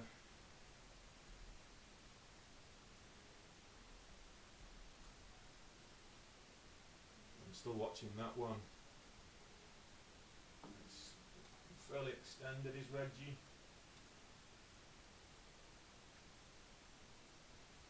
It's way above the. So the problem with Reggie, there's not a lot of volume in Reggie at the moment. You know, renewable energy. and it's extended above the VWAP quite significantly. So Overstock. Wait for a pullback here, and then we'll enter. So we've seen that we're getting support in around the 45, 46 level. We've just taken a position on that little micro pullback. I'll take some profit when we get to 46.50. I'll take a little bit of profit there and I'll stay in. I'm still in for 2,500 shares. I took 5,000 was my initial position. I'm still in for 2,500. I will get out for break even. My current entry position is 46.21. Currently 46.70. So I want to see this break 47. I'll add to the position at 47 if it breaks 47. So the thing is with trading, the quarter, half and whole dollar levels are very psychological. So we're down to 46.30. I will be selling this position if it gets to below. Right, okay, I'll sell that for a nice profit. So I'll show you the trade, where we got in and where we exit. Here's my face. So here's the trade on the 1 minute time frame. We entered at, we got in at 46, just over $46 we got filled. And what we did is we watched this push on the high volume. We waited for a little pullback. We got in on the pullback and then we rode it up. We took profit there and then we exited. Oh, we took profit here and then we exited here. So we took profit at 46.50 and then we exited at 46.18. So what does that look like on the day? We've just made $825. So after commissions and fees, assuming that there's no rebates or additional charges, we're $700 in the green so far. So that's the first trade we've taken today. I don't mind that.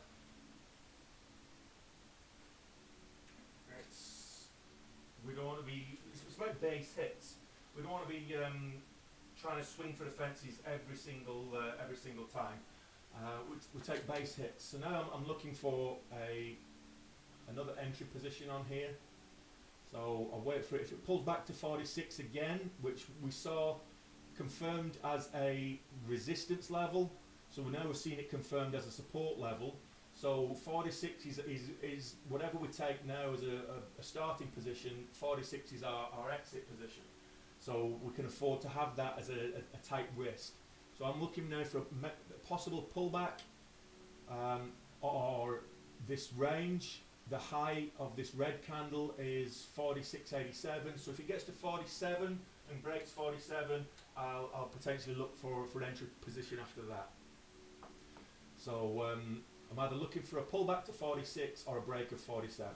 That's my new entry levels.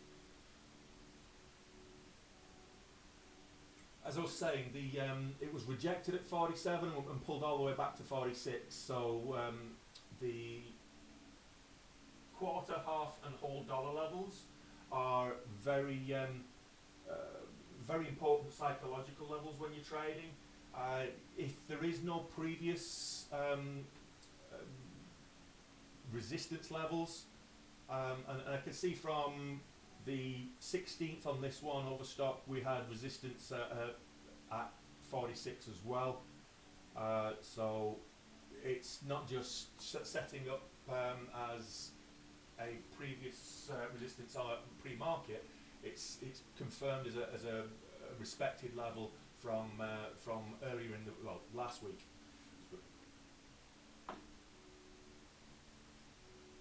So we're now at 46. I'm just waiting for the bottom of this pullback, and next green candle I'll be getting in.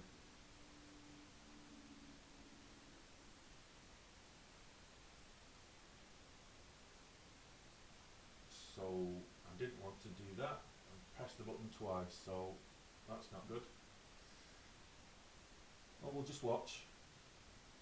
I've got a very tight wrist on this, so we're waiting for some movement, either upwards or against us. So 46, give or take, the range of 46, give or take, kind of 10-15 cents as being resistance today, but it was also resistance earlier in the week, or last week, when it was last up at this level. So, and support for that matter. So we're just watching it consolidate a little bit. We would like to see a bit of volume come in, but it's just consolidating there. So this is the problem when you take a trade in a period of consolidation. It can get a little bit boring because you're waiting for the action to go one way or the other, and in some cases it decides that it's not doing anything. So and then you get you get a little bit of a what's the word I'm looking for? You get bored basically, waiting for the action to transpire. So we're just seeing it just sitting there. There's no volume. It's not doing anything. So I'm just talking my way through this. I'm keeping an eye on it because I've got money in there, and I don't want to take my eye off it. As lovely as you guys in the chat are, you're not the guys that's paying for my lunch. So I'm just keeping an eye on this, and if it takes a turn against me, I can get out at a small loss, or if it pumps, I can take some profit.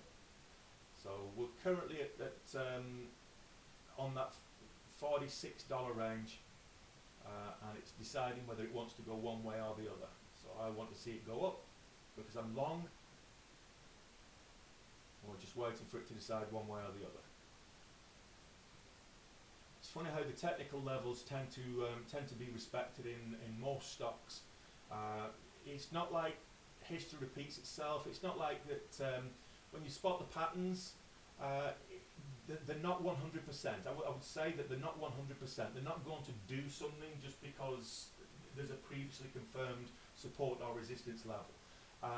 But what is happening is we've got a whole bunch of other traders that are trading this, and at the moment 1.6 million shares have been traded on this stock already this morning.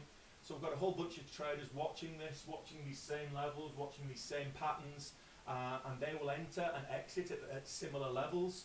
So they're looking for the same moves that I'm looking for, and that volume, that crowd mentality is what forces the stock to adhere to the technical levels. There's no hard and fast rule saying it must do this or it must do that, but what forces it to adhere to the technical levels is the fact that the crowds are actually expecting it to. So as they enter at a particular point, then they will that volume in a particular direction drives the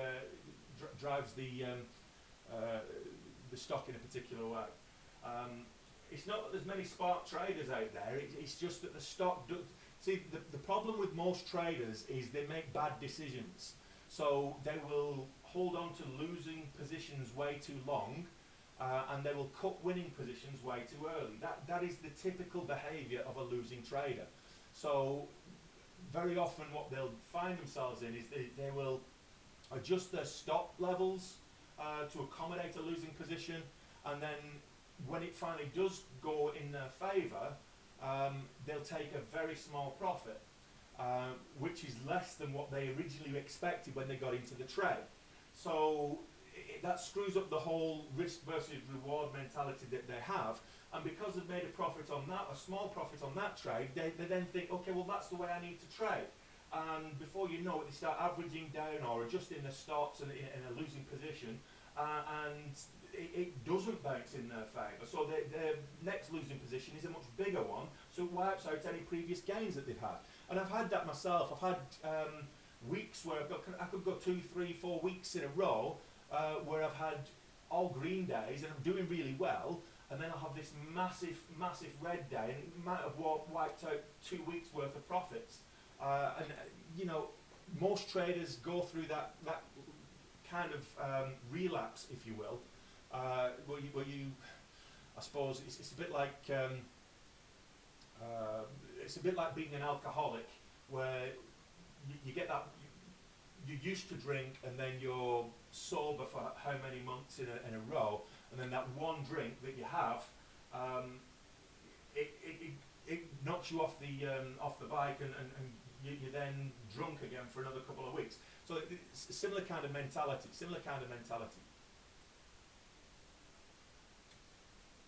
Right, okay, so I've just taken a little bit of profit there. Just waiting for this to, I want it to break high of session. If it gets above that $0.75 level, so at 46.75 is my take profit level. I'll take profit there, and I'm still in for 2,500 shares. I'm still in for 2,500 shares. I want to see this. It's over 47 now, so I'll add to the position if it breaks the $0.50. I'm in at 46.24. It's now at 47.50. So the next pullback, I'm going to add to the position.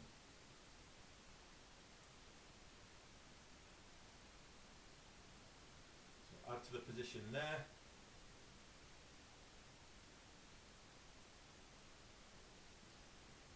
My average position now, my average cost is 46.83, and I will exit. If it drops below 47, I get out for profit.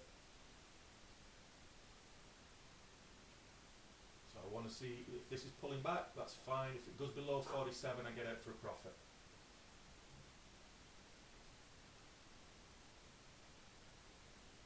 I want to see it hold 47 and then move up again.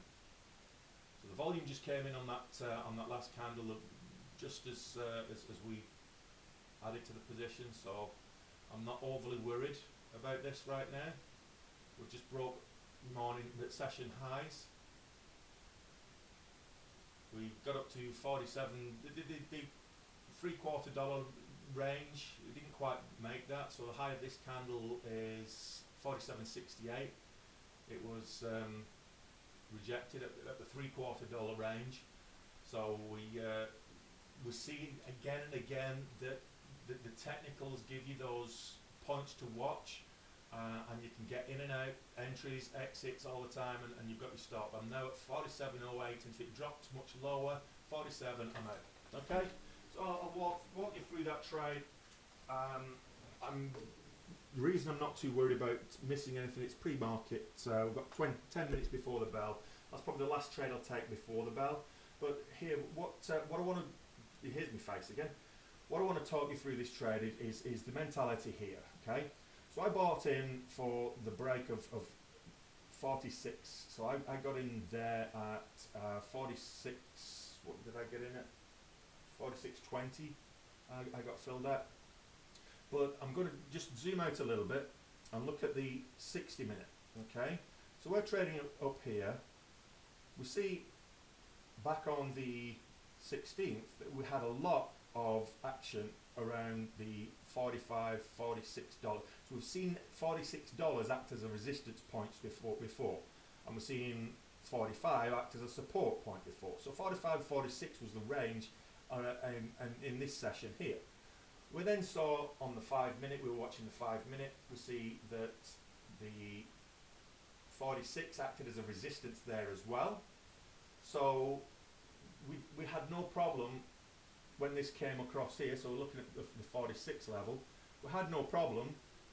It went as resistance over here, but then it acted as support here. So when we got in the last trade, we went up and it came down to 46. Went up to 47, came down to 46. So seeing 46 act as a support level. We know that 45.50 and 45 are support from previous days. So when I got in there on the dip, I was considering adding to my position at 45.50. It didn't actually get to 45.50, but I was going to add to the position for a bounce. Instead, it went up. We took a little bit of profit there because I took bigger size than I wanted to, but a little bit of profit there. We took some more profit there. Then we added to the position for the break of 47.50, It rejected at 47.75. I was going to take a little bit of profit at 48 if we got there. And then when it came back down to 47, we exited the position for a profit. So that's managing risk, as well as actually riding the momentum for profitable wins. So I hope that makes sense to the masses. And for whoever it was that was in the stock earlier that said that they're not tapping the screen until I actually take some trades and show profit and loss. Oh yeah, profit and loss. So here's my face again. So profit and loss. So currently my realised. Oh, I'm still in for 2,500 shares. Shit. I'll just hold that for now. If it goes down to 46.50, I'll exit that one. So I didn't realise I was still in for 62 unrealised there. So I'm still in for 2,500 shares. I'll need to get out of that. But the current profit and loss is 2,600. 2,500 is the net profit. So there you go.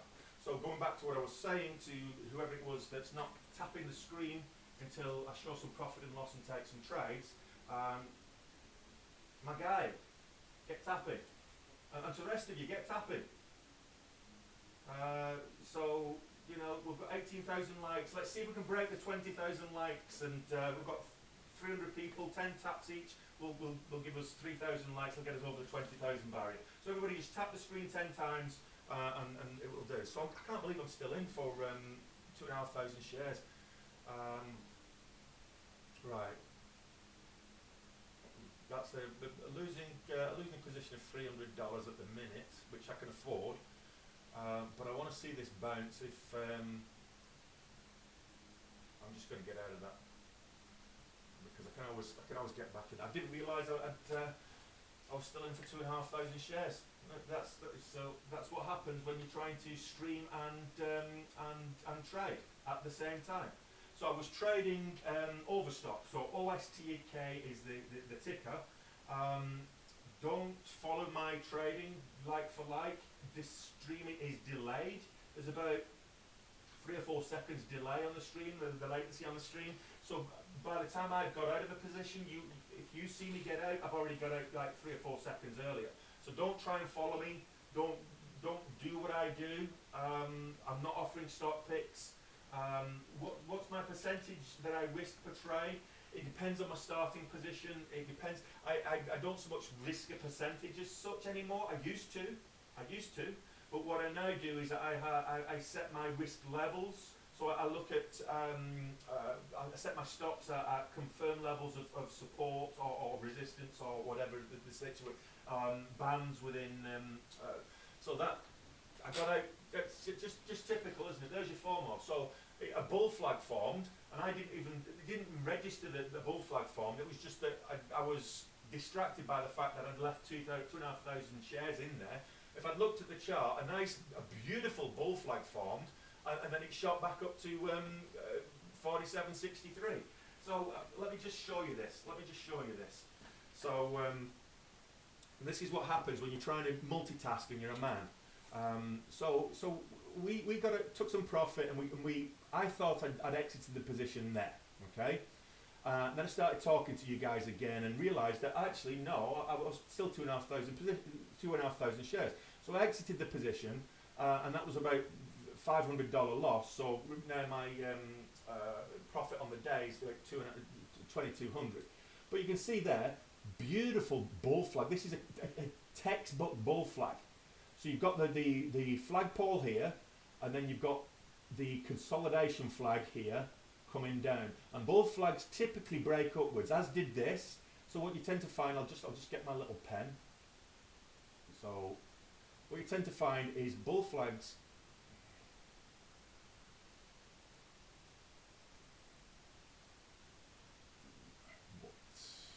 right, okay.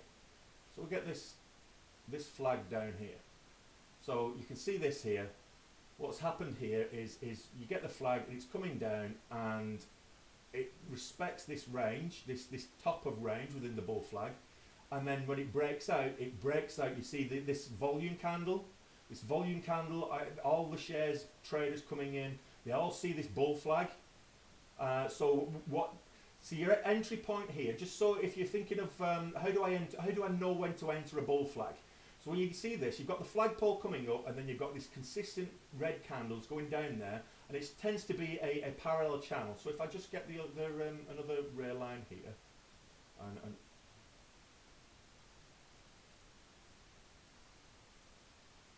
where's this flaming rail line? Okay, so you tend to get a parallel channel like that. That's your bull flag forming, okay? So when it breaks, it tends to break with volume. So what you're looking for, what's your entry signal? What's your entry point here? Your entry point is the next green candle to make a new high. So what you're looking for here is as it's coming down there, if this one's a green candle and the high of this candle exceeds the high of this one, that's your entry point. The high of this candle, so what happened here is the high of this candle, this one made a new high because the high of this candle, this one exceeded it. So that's your entry point there. And you could have rode it all the way up for a quick scalp and quick profit. That's a textbook bull flag. So I'm going to record that a little bit later. I'm using Daytrading Pro. That's the platform that I'm using, Daytrading Pro. So, let me just see if there's any more stocks to put on. So I've got Overstock on the watch list. It's trading up it's gapping up on good news. It's got it's actually got a news with regards to its technology, and it's also got earnings news as well. So it's gapping up. Now I'm going to have a look to see if there's anything else worth keeping an eye on. Indo is back in, so we traded Indo yesterday. I'm going to put that on the list. So Reggie, Indo, HIMS, HIMS, and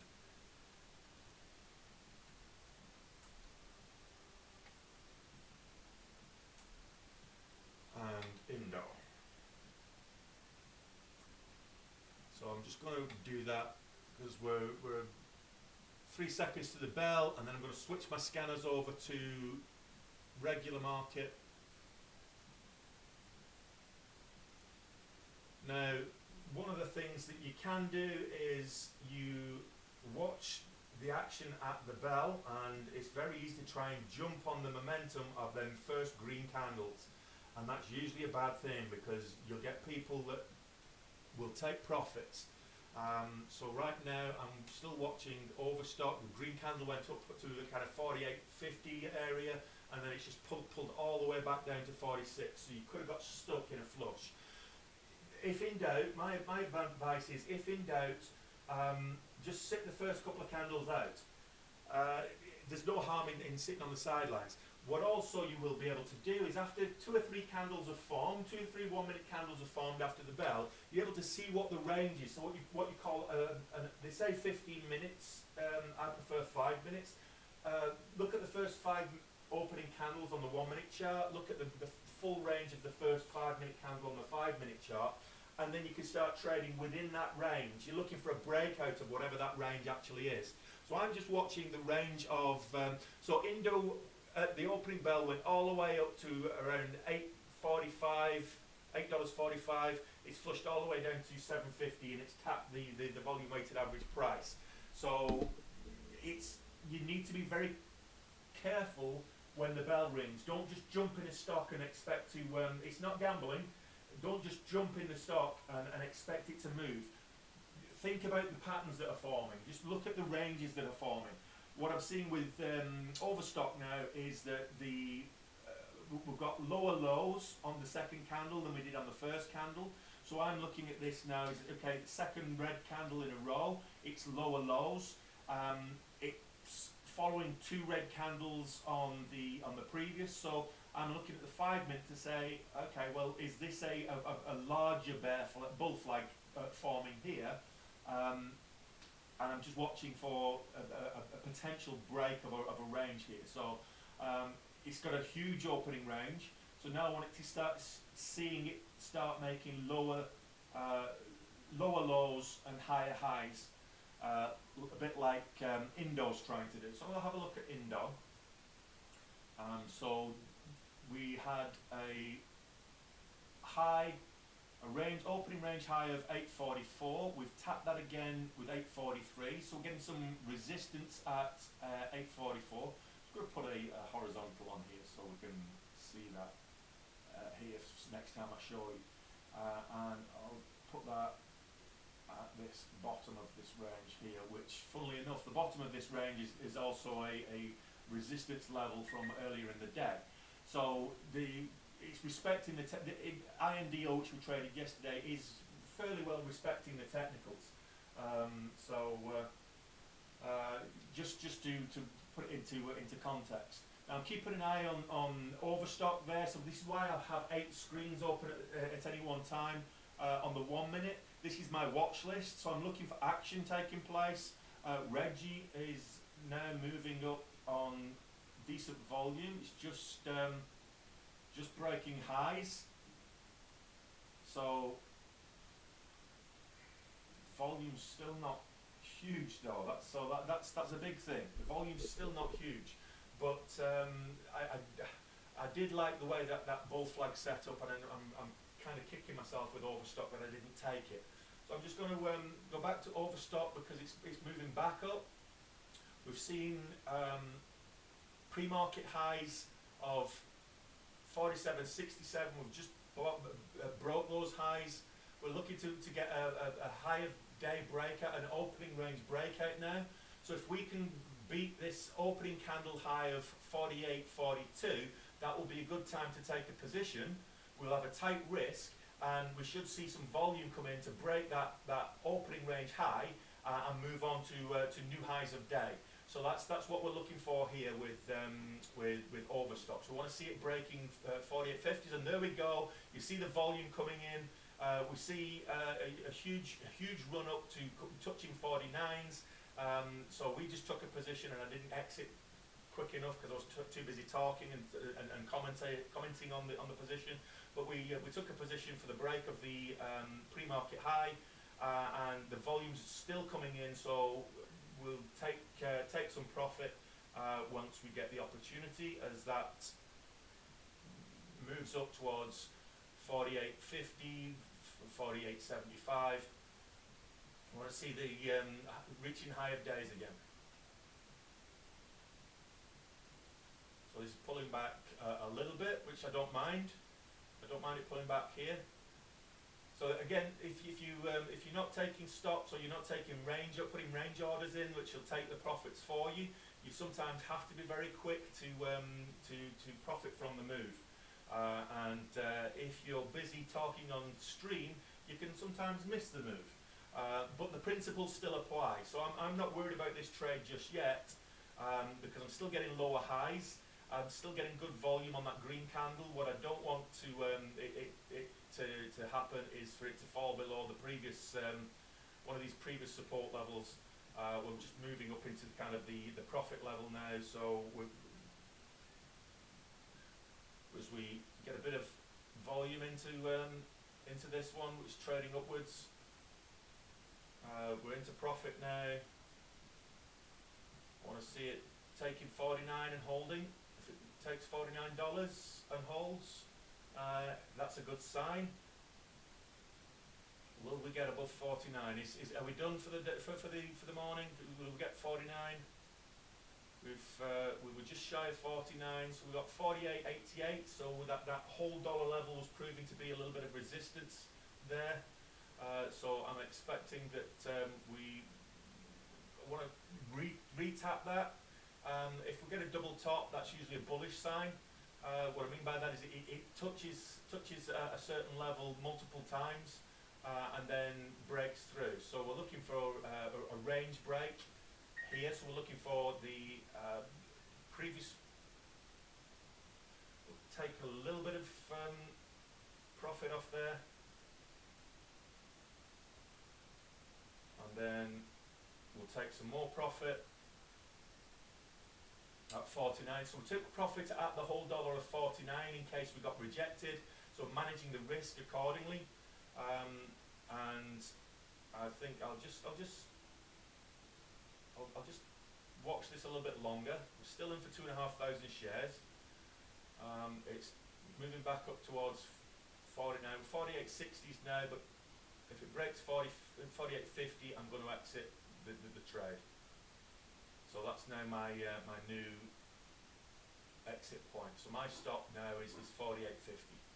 So we're at 48.81, 48.80, 48.82. We're going to tap. We broke 49 again. I'm going to get out. Okay. So I'll just walk you through that trade, and this is adhering well. It's setting up well. You're seeing the getting the good entry points and the like. So what I did here. So we see here we've got this candle here. We can see it on the 5 minute as well. We've got the 5 minute opening range candle here. So we've got 5 minute here. That's the high. So what we're actually looking for here, the high of day there, the previous high of day, the opening range high is here. So that's 48.40. So that's where we actually set our entry point, is for the break of that previous range. So when we got that, it then came back down. I was going to add, because it is, if it touched the volume weighted average price, we get a bounce there. Happy for it to pull back. I should have really added to my position, but it went up and we added to the position there.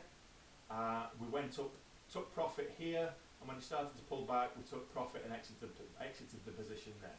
So what does that mean on the day's profits? Well, we're over 5,000 profit already today.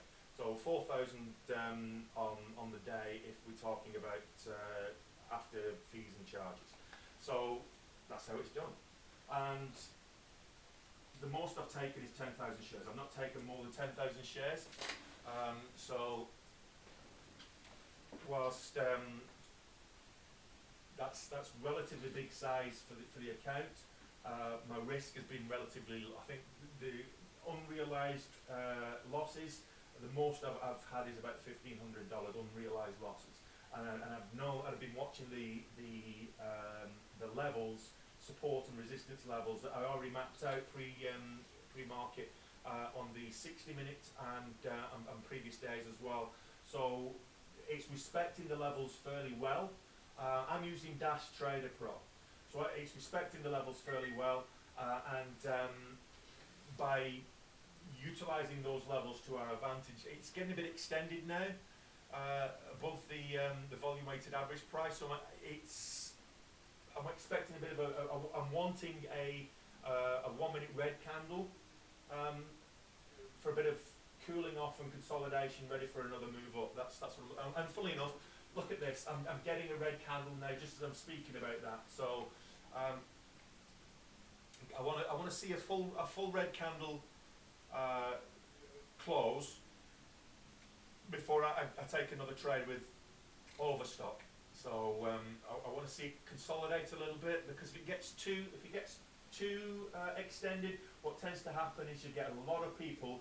A lot of people will just dump for profits, and you'll see it dump. And I don't want those kind of huge volatile moves. I like the volatility and the big range, but I don't want to see a huge dump candle.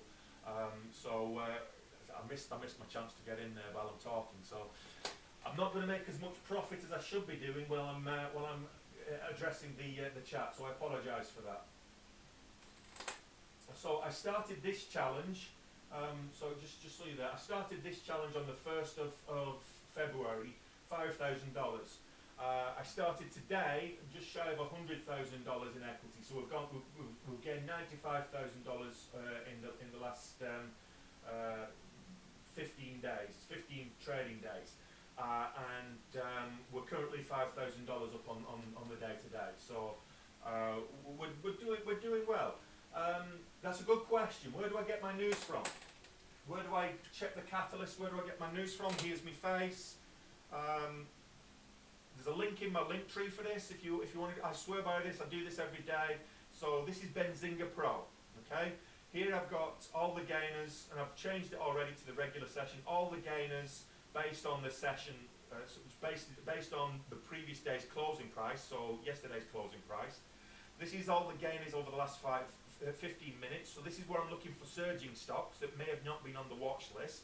And this is where this is momentum stocks and this is surging stocks. So this is 5 minutes and this is 5 minutes by volume. So we can see that DraftKings is looking like people are actively trading that. I'm not seeing it on the high at the moment, so it's a lot of people trading it, but it's not made a lot of movement.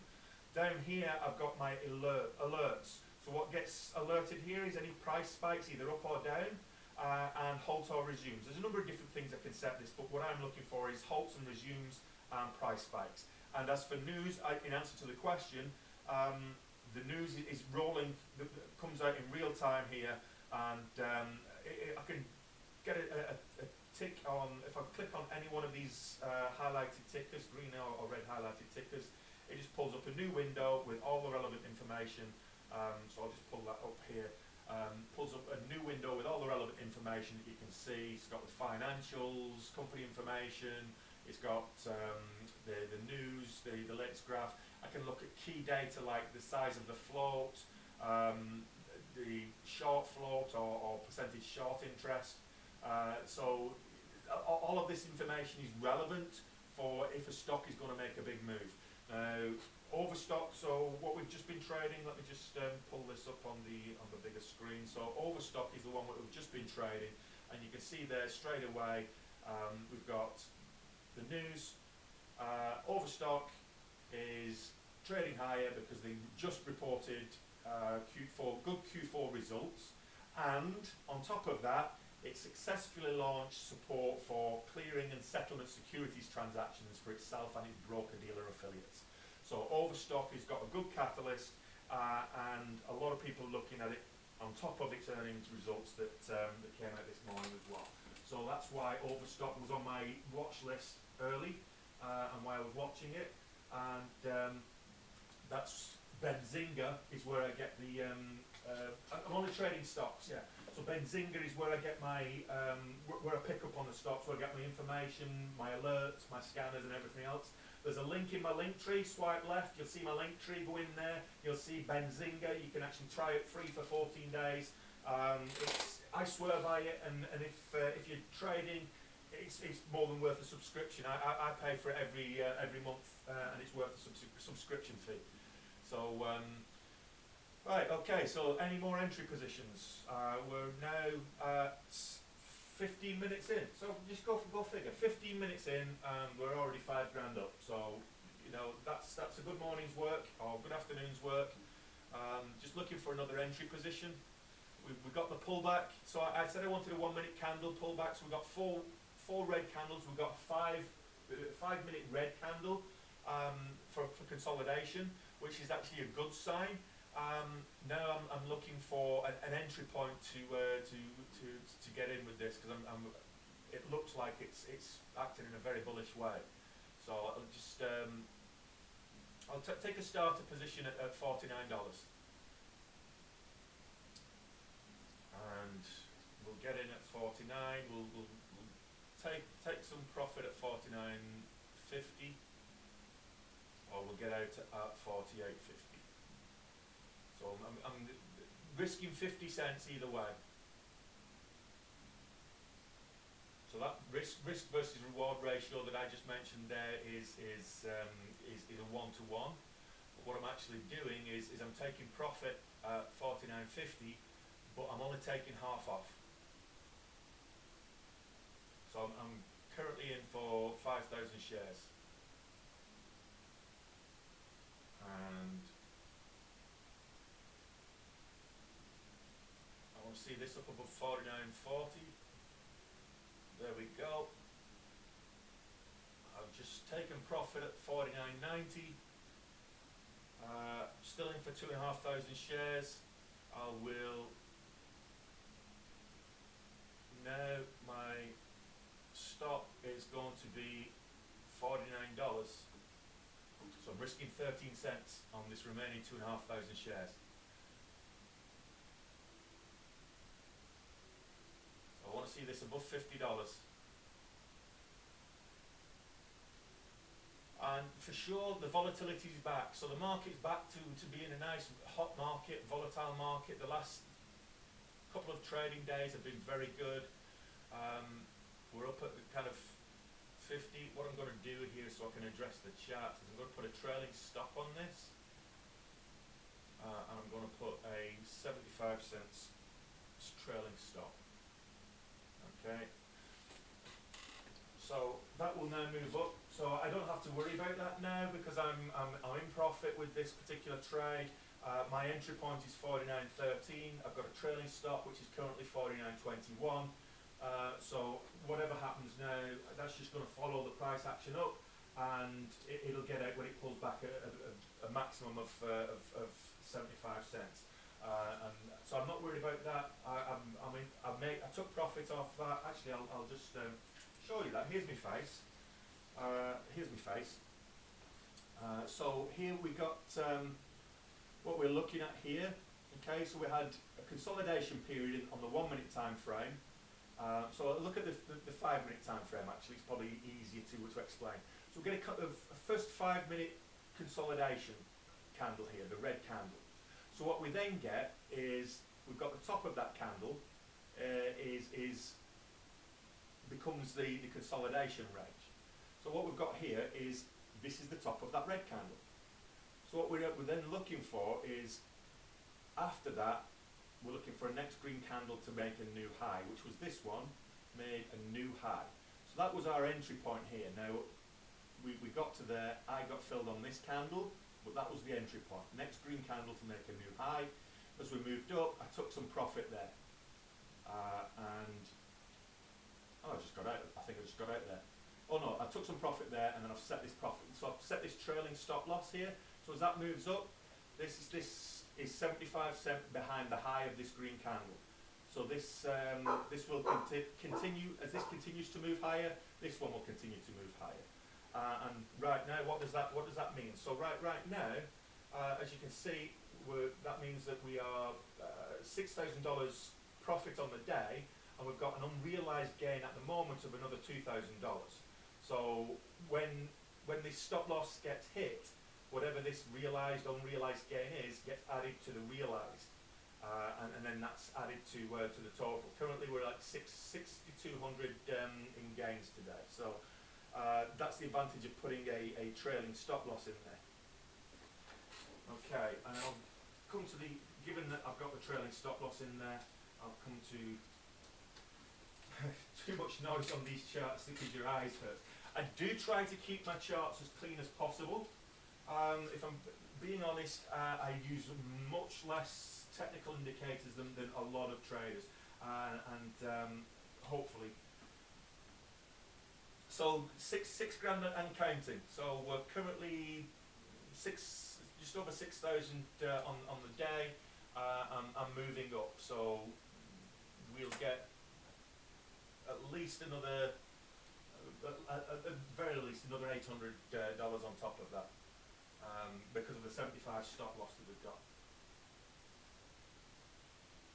This stock is called Overstock. It's OSTK. How much do I trade with? Shut up. So right now I've got an equity of 99,000. That gives me, I've got a margin leverage of 6 times. So that's what I've got. So now, because it's a margin account, I get instant settlement.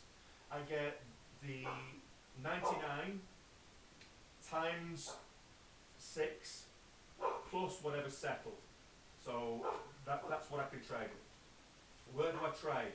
Which markets? Typically it would be the NYSE and the NASDAQ. So the US stock market is what I'm trading on. So it's still not hit the stop loss yet. So stop loss is currently $49.70. It's currently trading at over $50. So it's pulling back considerably. Just watching this.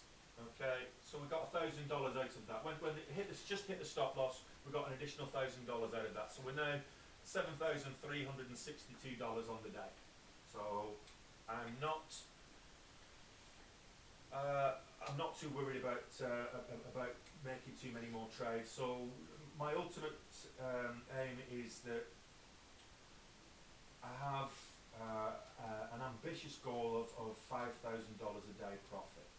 And the reason I came to that conclusion last year, and that's my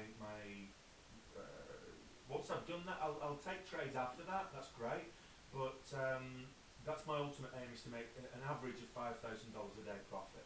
Because if you get $5,000 a day profit, that works out $25,000 a week. It works out at $100,000 a month, and it works out at $1.2 million a year. So the ultimate aim is that I can consistently get an average of $5,000 per day. So if I'm doing that, then I don't have to worry. I can retire at 55, which has always been my goal and my aim, and I can also, set myself and my kids up financially for their future as well. So I use Capital Markets Elite Group primarily. I also use interactive brokers. What I like about interactive, I've not used the, I might look at it. Capital Markets have started doing retirement accounts, but they don't do it themselves.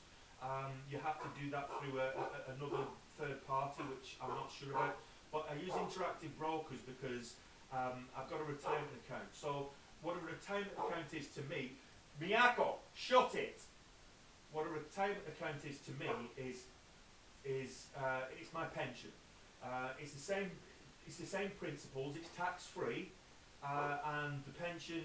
So as long as I don't withdraw money before I retire, it's just like it works exactly the same as a pension does. Capital Markets Elite Group is one company, and then I use Interactive Brokers is the other one, and my retirement account is with Interactive Brokers because it works just like a pension. There's no leverage on that on the retirement account, but it works just like a pension. And what it does is it will allow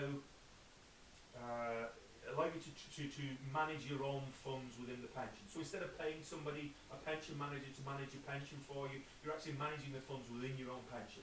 So that's what the retirement account is. So when I initially got profitable on capital markets, I took and I regularly do take a lot of the profits out, and I'll put them into either into my pension or trade in my pension account because it works. There's no leverage. It looks like a cash account. So I'll trade in that on when I'm feeling good, when the markets are hot and when I'm feeling good.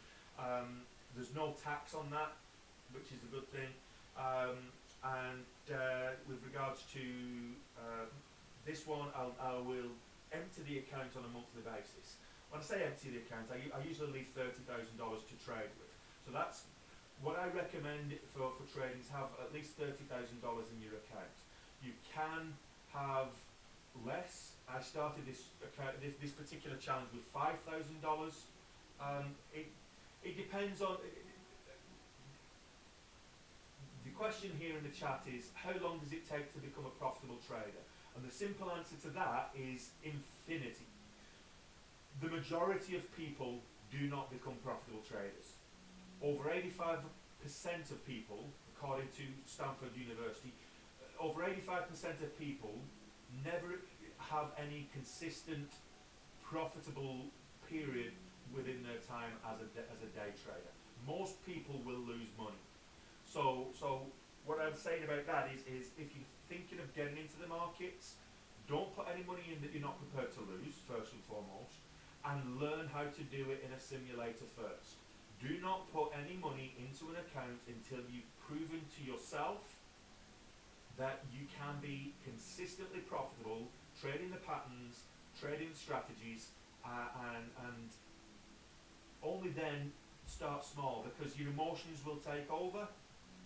Trading in a simulator account is great to learn the patterns, learn the charting, and learn how to trade, but there's nothing the same as trading with cash in a live account. So at the moment there's not to say that I might blow up my account in the future and lose it all, because that people can do that. People succumb to emotions, and I'm no different. I've succumbed to emotions too. Right now, I'm going to kind of, we're half an hour left of the stream. I'm kind of going to give Overstock. I don't mind this pullback. It's pulling all the way back towards the volume weighted average price. I don't mind that at all. I think if it maintains above the volume weighted average price, it's bullish for the rest of the day. But I'm going to keep my eyes open for the next momentum stock, because right now the setup on Overstock seems to have taken the profit there. I've more than achieved my daily goal, so I am in no need to take.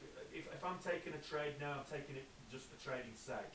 So I don't need to take a trade right now. So I'm just watching the markets for the next half an hour while I'm on the stream. I'll answer some questions and I will go through any kind of tutorial, technical analysis or anything that you want me to do in the meantime. Any tips for beginners? Don't invest. Don't get into day trading. You'll lose money. That's my tip for beginners.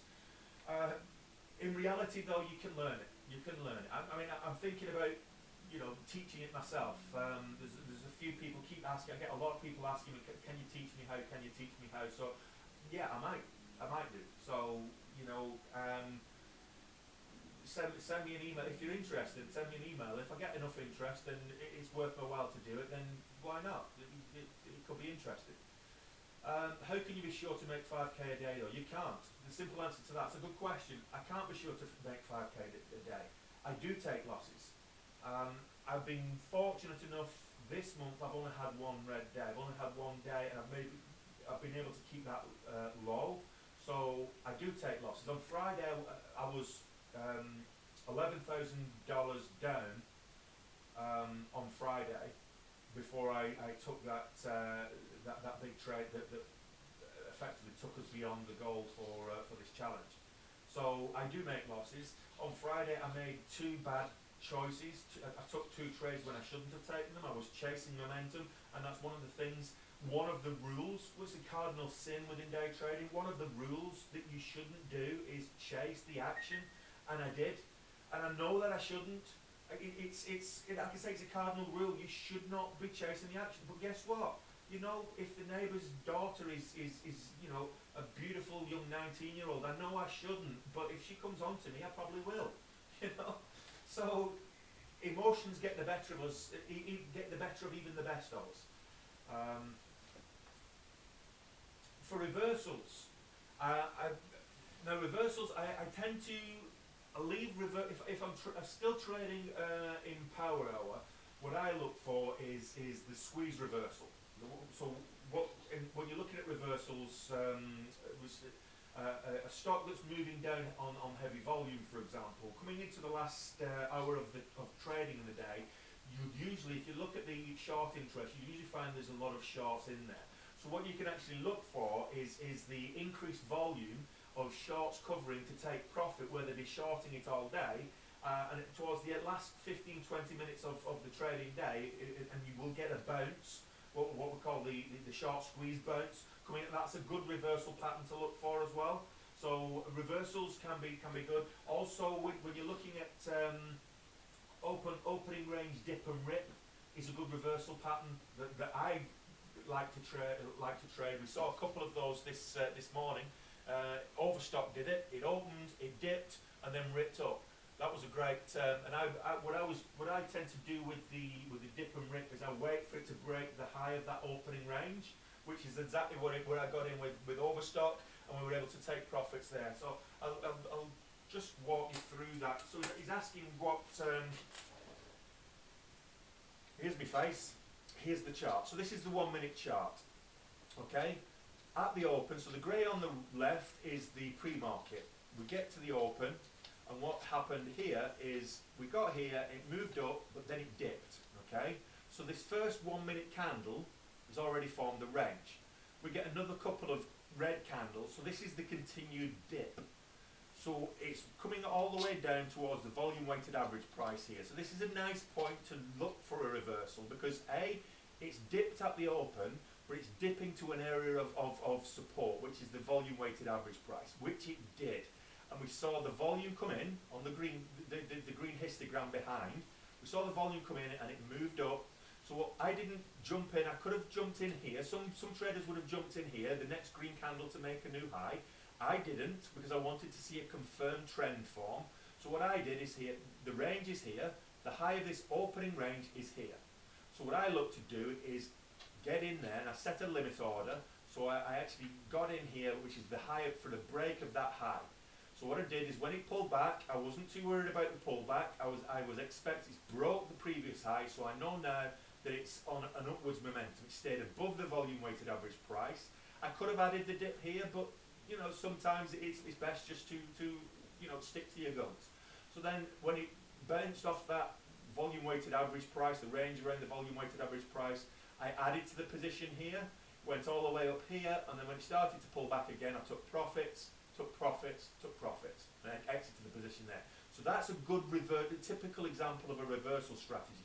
We see the opening dip, and then it comes to a support point. Now it could be a support range, it could be the previous low of day, it could be the previous pre-market low of day, it could be a previous resistance or support point.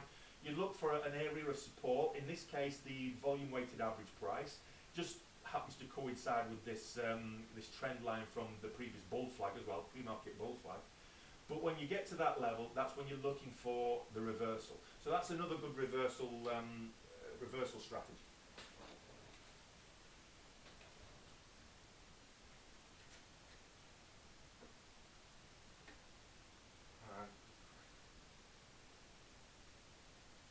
Can you start trading with $300?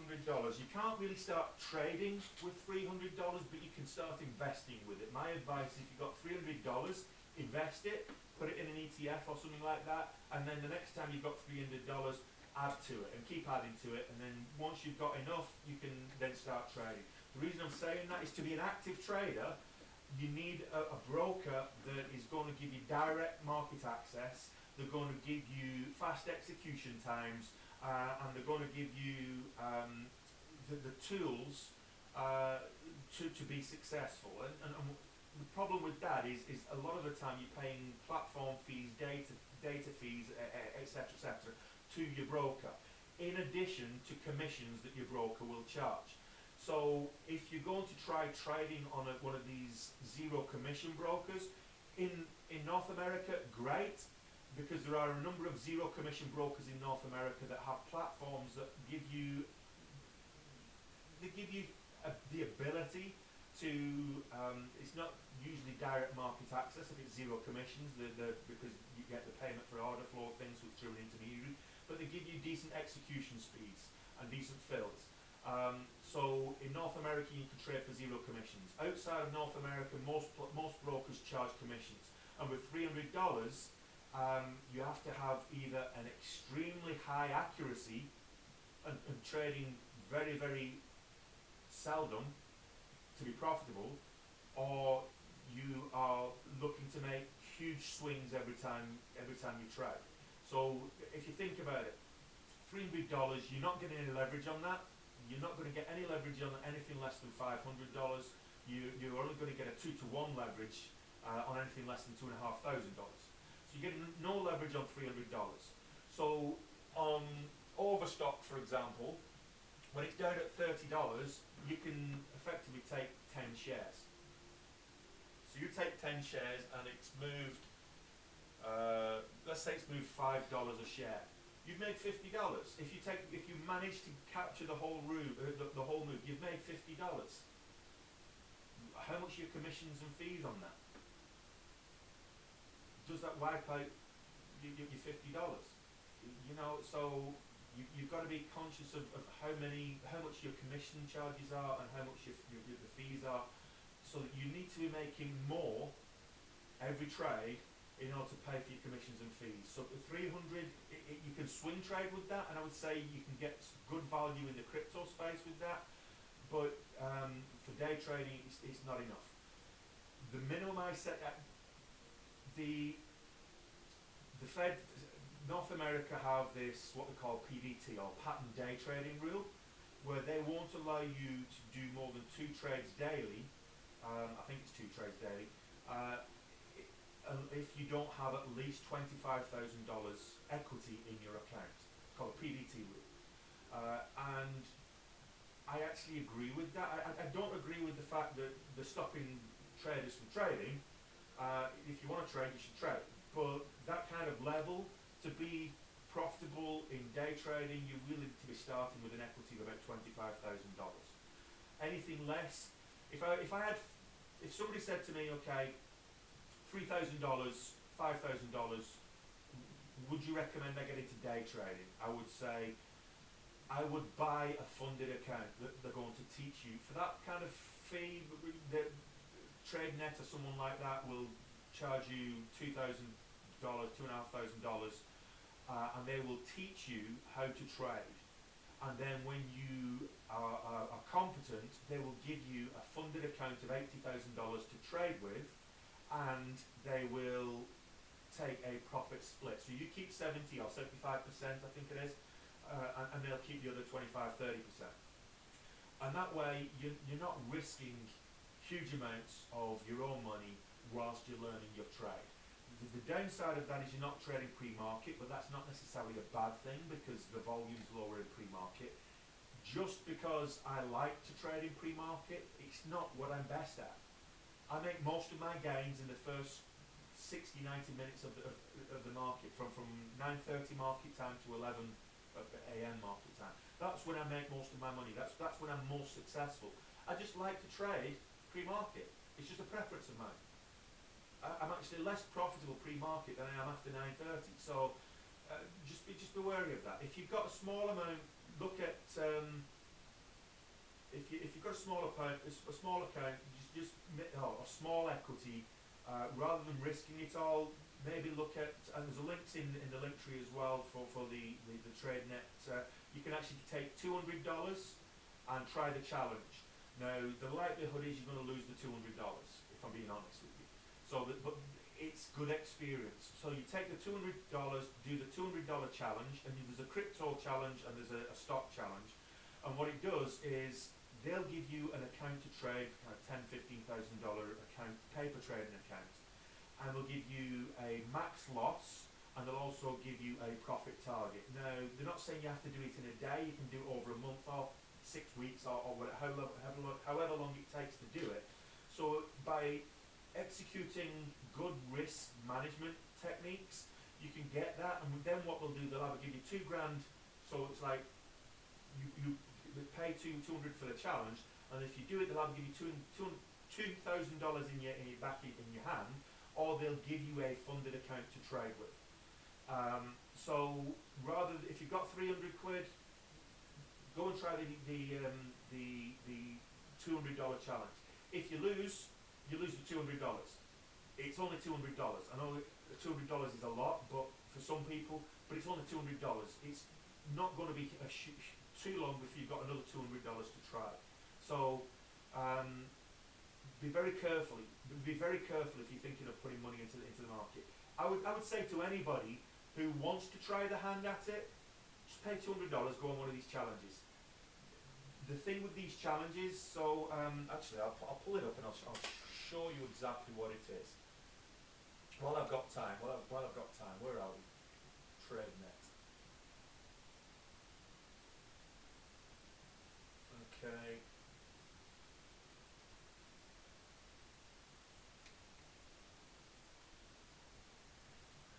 Where's the challenge? Oh, okay. So I'll show you this one. Okay. So here's my face. So the link to this is in my link tree. Okay. So for just over $2,000 US, they will give you a funded account in the crypto space. If you're interested in crypto, they'll give you a funded account of $60,000. What they're saying is the maximum drawdown, so combined loss at any one time, is $3,600. So you can't lose $3,600 on that $6,000. Okay? You keep 75% of any profits that are gained, and they take 35%. Given that it's their money. So that's going to cost you $2,000, and they will put up the rest, and it's a profit split. You get personal coaching, mentoring. They've got a YouTube channel that's live every day. You get the education and the training to do that as well, and that's why it's worthwhile. Because if I'm being completely honest with you, if you're not paying $2,000 for your education in the markets, then the likelihood is that you're not investing in yourself. A good course is going to cost you $2,000. Now, if you don't have $2,000, I mean, who does? If you don't have $2,000 to spend and you still want to give it a try, the challenge for $200 is worthwhile. So what they give you is a $10,000 account to trade with. It's in a paper account, and they say the maximum you can do. And the whole point of this is where most traders fail is they don't exercise good risk management strategies. So the maximum that you can lose is $500. But the target is that you reach $3,000 in profit. So you grow that account to $13,000 on live market data. So basically they're giving you a simulator account to try with. They will give you $2,000 in your hand, or they will give you that $60,000 live account for real money for you to trade with and work the cash split. Now the reason I'm bringing this up, this is crypto. There's one for stocks as well. The reason I'm bringing this up is I say trade in a simulator. This is going to cost you $200 for this challenge. Okay, you're getting a simulator in it as well. You're getting access to the markets. You're getting a challenge to prove that you can actually do the job. If you get a good simulator that's going to be working on live market data, and this is live market data, if you get subscribe to a simulator that works on live market data, it's going to cost you $200 a month. It's going to cost you $200 a month. So you look at this, and hang on a minute. I'll just see if there's one. If I can pull up the one for the stocks.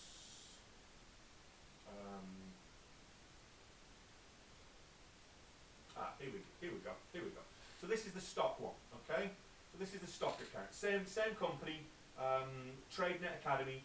It's the same company. The links are in the link tree. So rather than risking money, putting it into the markets, you can put $2,500 into the market, and they'll give you a live, active $80,000 buying power account to make the money with. The most you can lose on any given time is $4,000. And the goal is that you continue to be profitable, and you get to keep 75% of your profits. So the advantage of this, and why I think it's worthwhile, is that they mentor you. They will help you with the strategies. They will help you with the technicals and learning how to do it. You get access to a simulator in the meantime. You get full level professional education. All for that price, and that's the price of a course. If you go to Warrior Trading, Ross at Warrior Trading, for example, this is how much he's charging for a trading course. So there is. Now you can do it on a smaller account if you want to do it on a smaller account. If you've not got $2,500, a smaller account is $350. The risk management is a bit stricter, so you can only lose a maximum of $700, and you keep only 70% as opposed to 75%. If you just want to get in there and try it, there's a challenge there as well, $10,000 for $200. Now the links to this is, as I say, the links to this is in my link tree, and it's worthwhile doing it. If you want to get in the markets, you're going to have to spend anyway, but for just try it for 350 quid. And they'll give you $14,000 account to trade with. Personally, I think do the challenge first, learn how to trade. The likelihood is, if you do the challenge for $200, you'll lose the $200 because you will lose the challenge. But the next month, try it again. And this is the same thing that you should be doing to yourself. You either get yourself a simulator account, or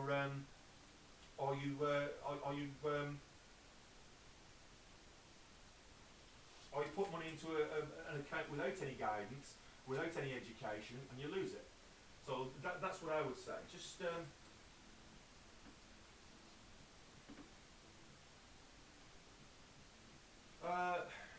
no margin.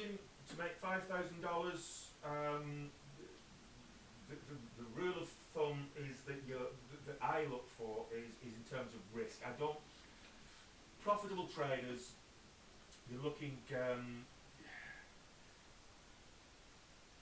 probably $500,000, if I'm being honest,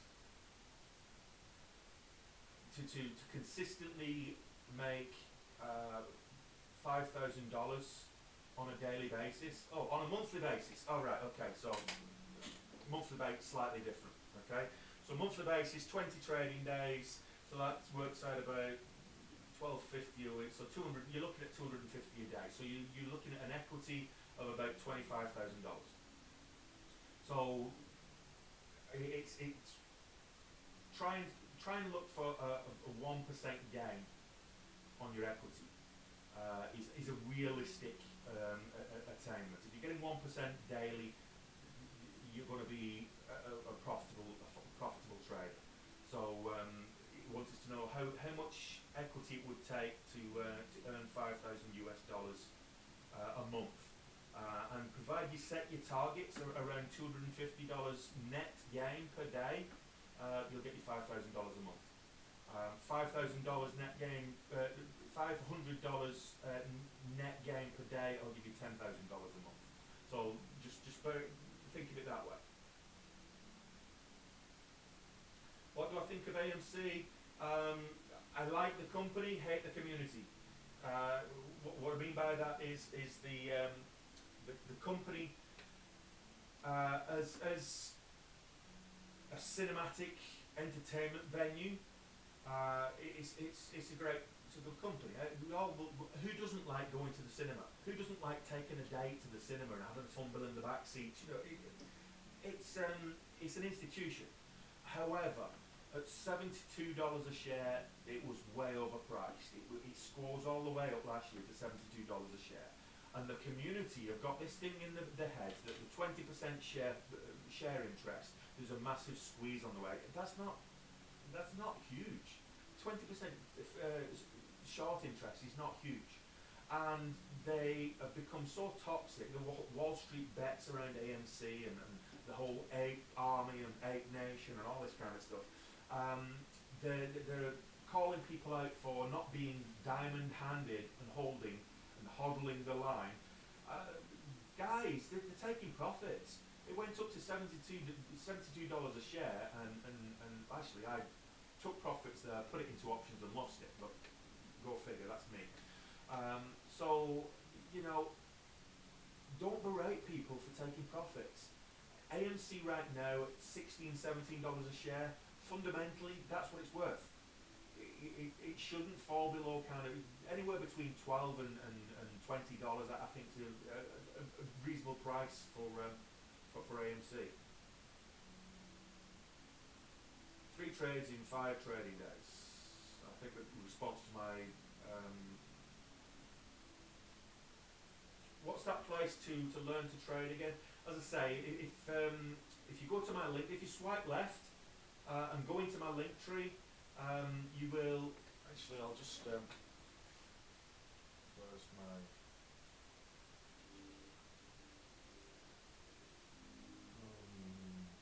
let's go to TikTok.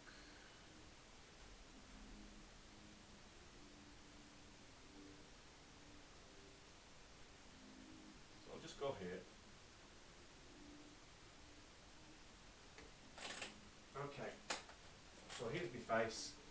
And if you go into my profile on TikTok, you'll see. So if you swipe left, you get into my profile. You see this little link here that says Linktree TikTok Trader.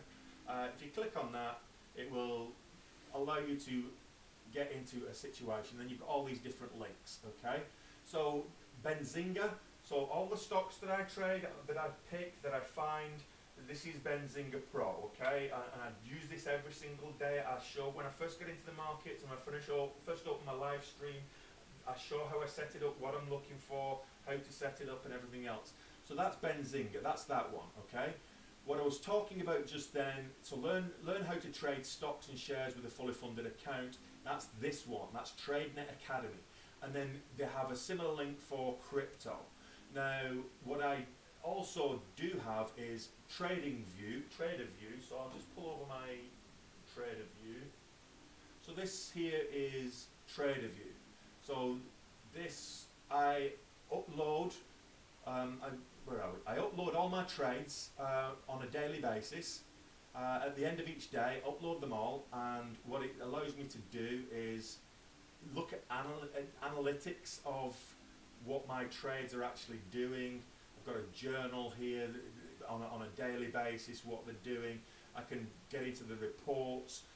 It allows me to look at, so this is for February only. I can look at the annuals. I can look at you can see my growth here in February. What's actually happened here. So I've you know what we're looking at in terms of growth and profitability. It started slow, and then that was virtually non-existent.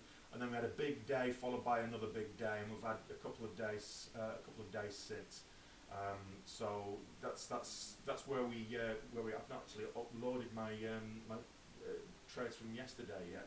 And what you can do is you can look at the detailed statistics and look at what your ratios are, the winning trades. So I've got as of yesterday, 72% accuracy.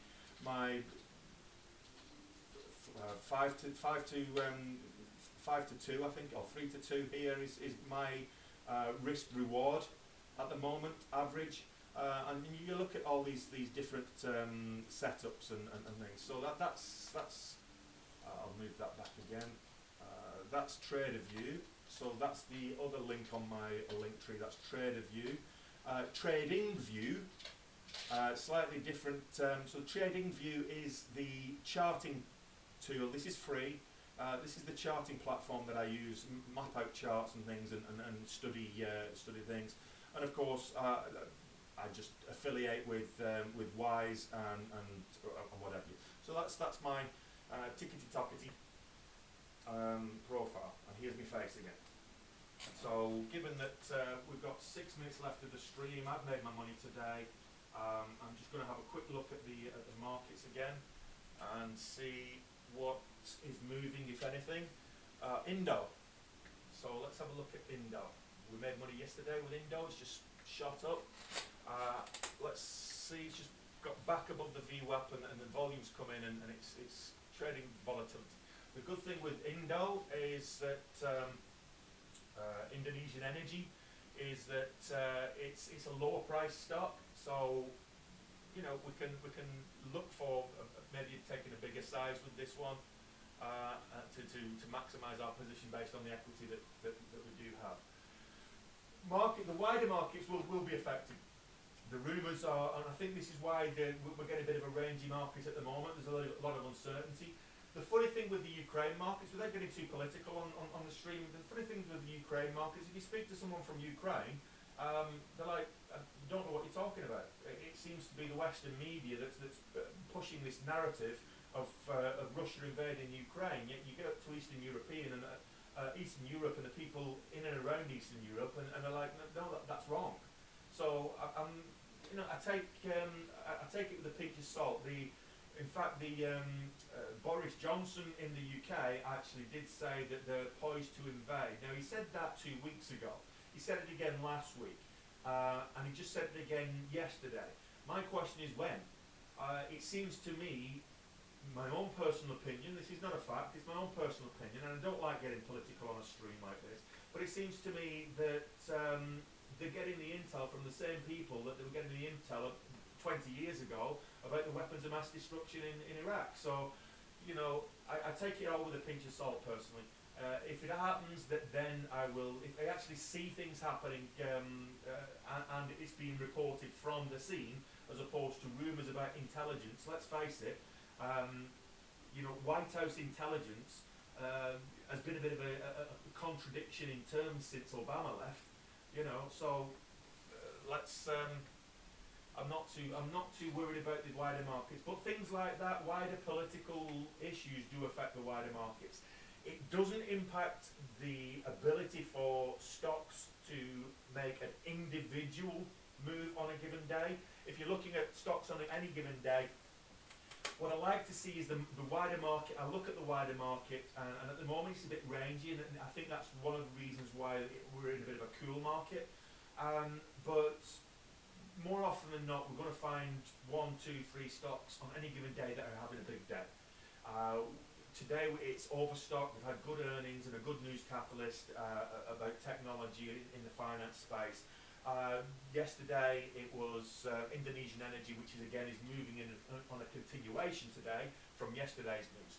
On Friday we had, so every day we can find 1 or 2 stocks, regardless of what market conditions are overall. We can find 1 or 2 stocks that are either moving up with volume or moving down with volume. And if we can't find any that's moving up, then we can do an about face and take a short strategy and actually short some stocks. Now the problem with shorting stocks is that my broker doesn't carry a lot of stocks, so you have to search them out, and that comes with a fee. So you have to locate stocks before you short them, and that carries a fee depending on how many you want to short. Even if you don't actually short them, the fact you've actually located them is what carries the fee.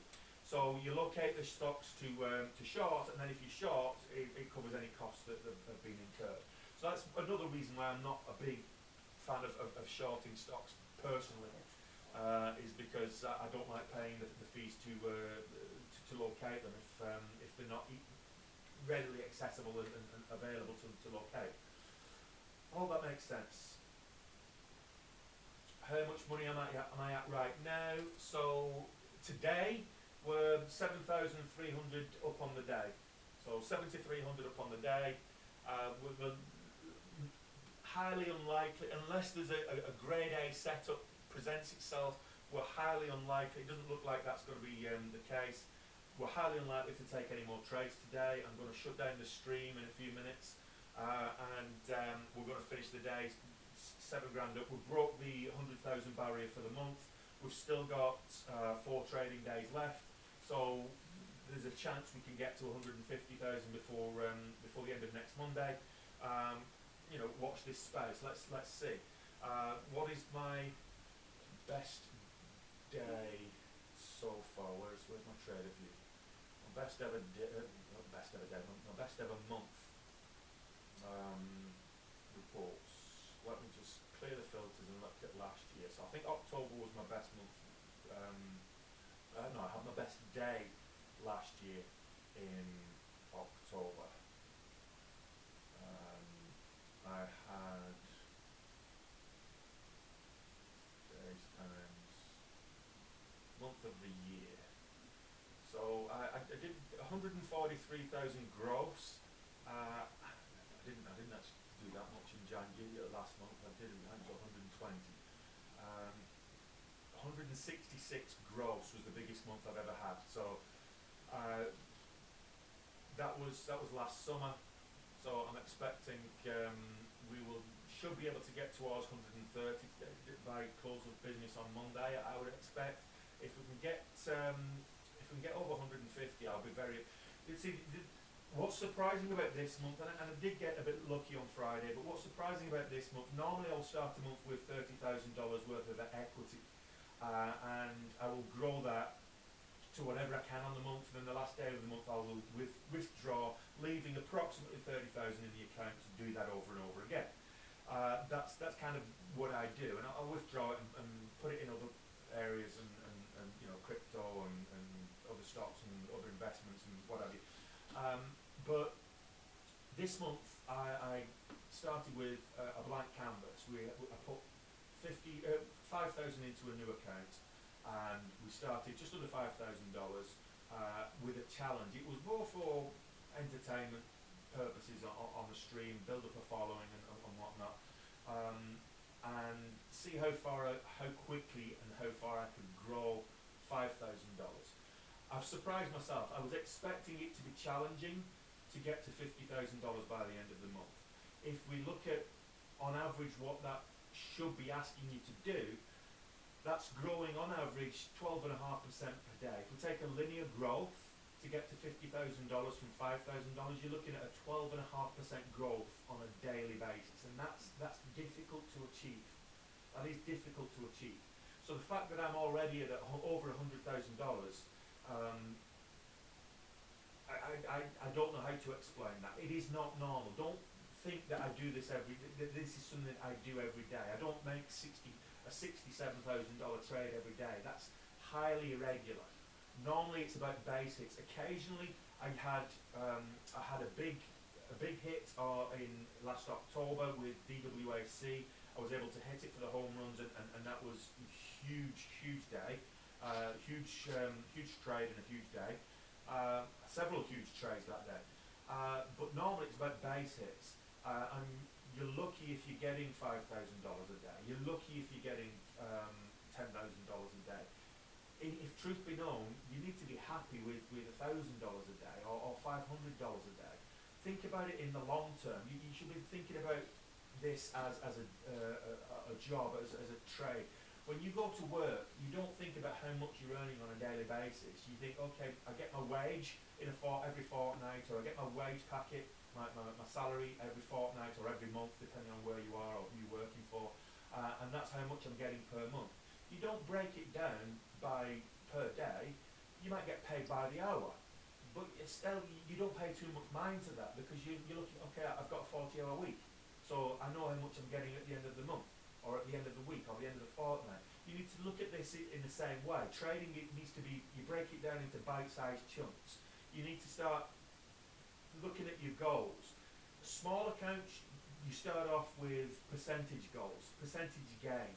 And what I would say is a 1 or 2% gain daily on whatever equity you put into an account is a realistic goal to be setting.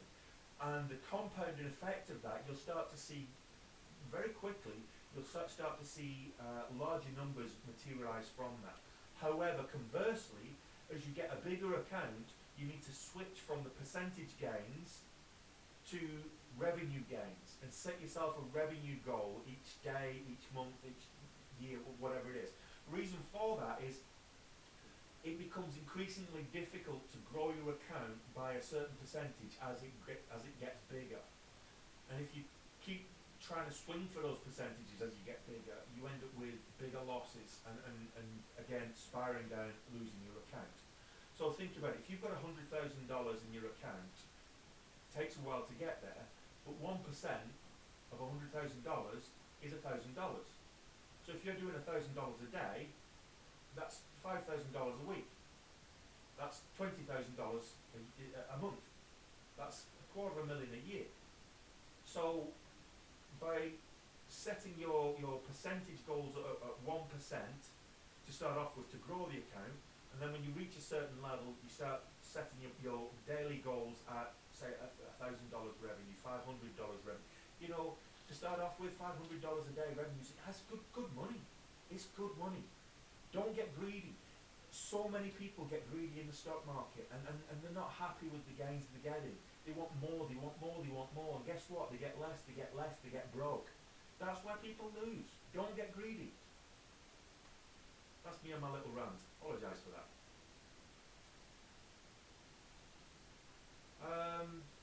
This is non-crypto. This is all stocks. I'm done trading for the day, and I don't advise what stocks to invest in. I don't give call-outs. I don't give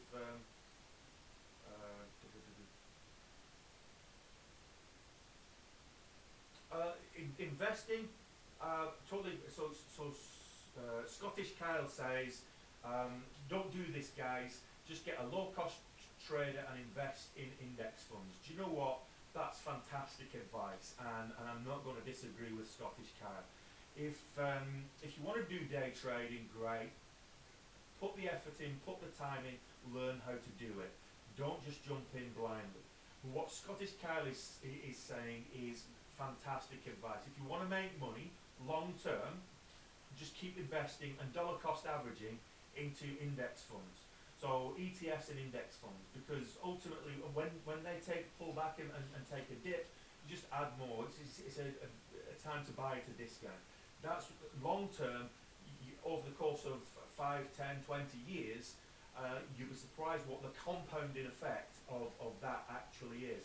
I put a video I've got one video in my TikTok videos is TikTok library, and it's a duet with Tony Robbins, and he was having a conversation with his 19-year-old son, and he said, look, what I want you to do is put $300 a month away, just automate it for the next 9 years.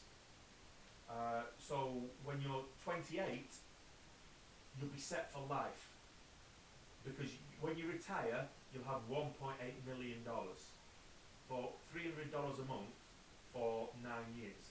Now you do the maths on that, and the compounding effect of that. Every time he adds $300, he starts gaining interest, and that interest picks up as it goes. He stops contributing when he's 28. He just forgets about it until he's ready to retire at 60, 65 years old. When he retires, he's got a retirement fund of 1.8 million.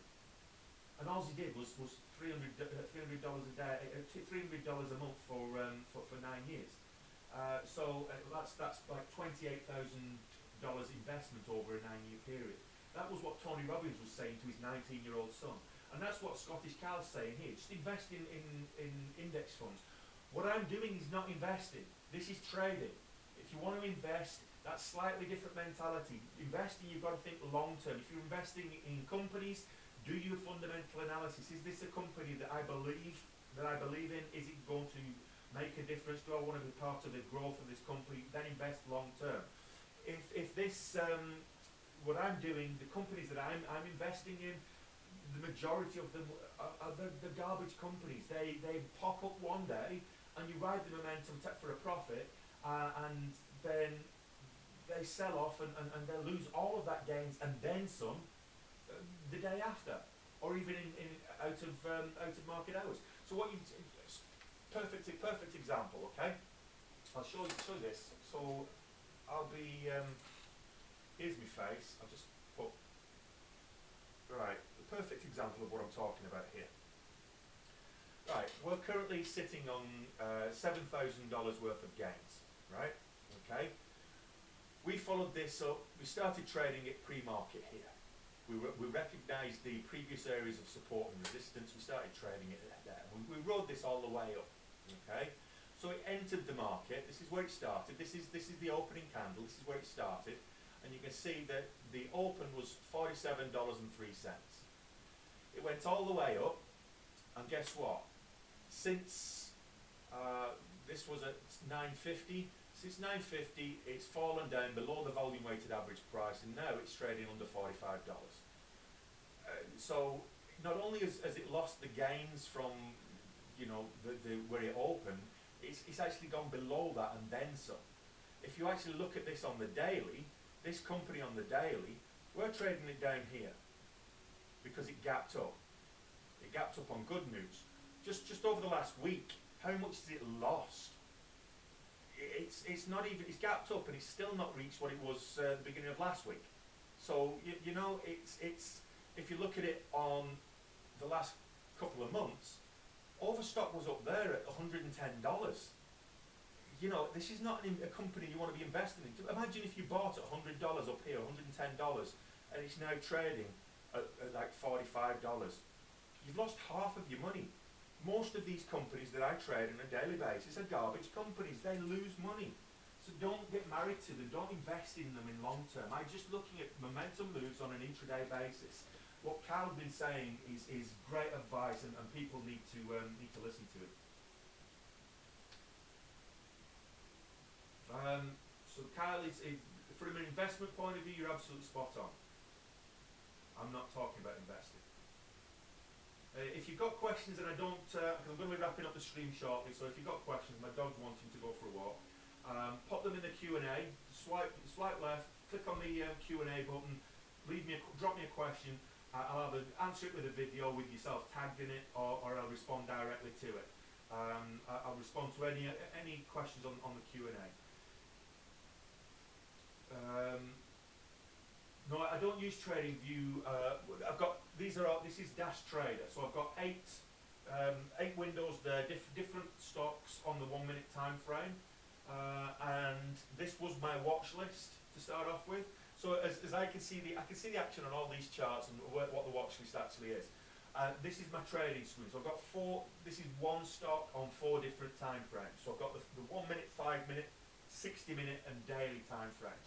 And I can see the whole action. I can see whether it's a stock that's in an upward trend, either long term or short term. I can see previous levels of support and resistance on the 60 minute, which is what I used as entry points today, and exit points. And on the 5 minute, I use that to confirm and underpin what I'm doing on the 1 minute. So this is Dash Trader Pro. I've got Trader View over here that I'll look up and use for analysis on other things that I'm not looking at on the Dash Trader. So just so you know.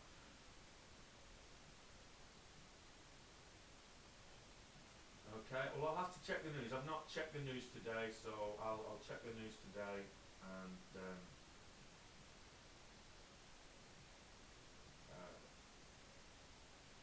I'll check the news and see what happens. But let's have a quick. And I don't check the mainstream media. I'll go for Al Jazeera.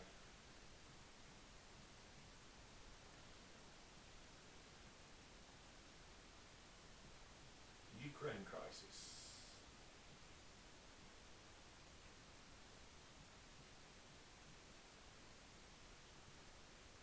Okay.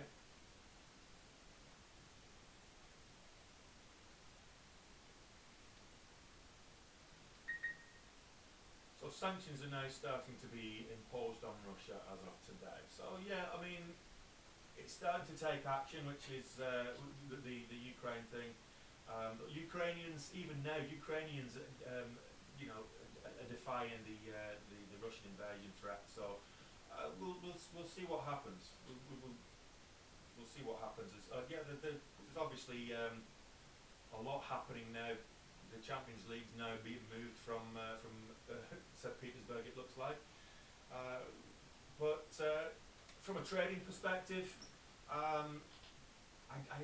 it will impact the wider market. It will impact the wider market, and if that means the market starts to move downwards, that doesn't mean it doesn't mean that there's not going to be stocks having a good day.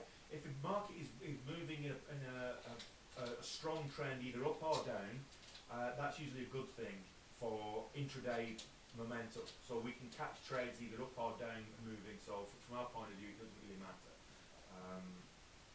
I started trading with $5,000 on the 1st of February, yes. And I traded Overstock, yes I did. We got in Overstock about 10 minutes before, 15 minutes before market open, and we rode it all the way up. And we got out before it started fading. So yes, we traded Overstock.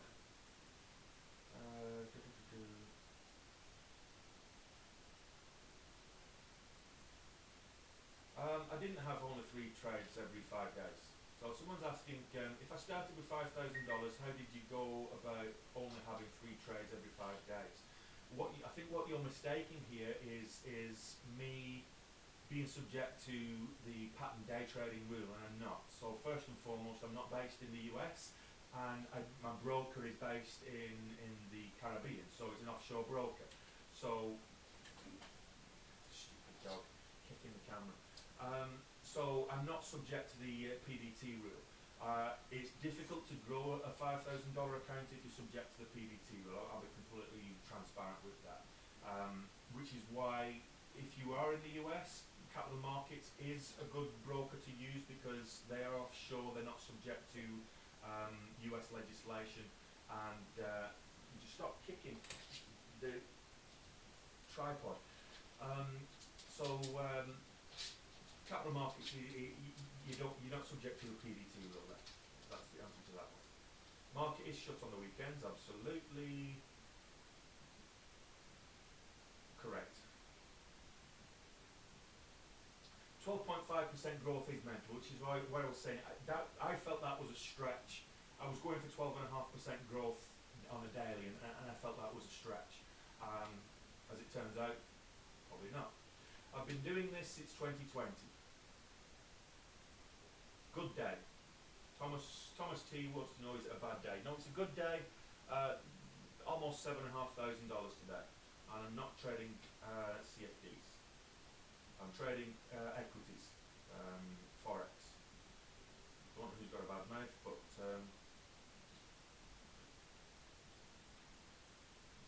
don't know which website you're talking about. I've mentioned that many.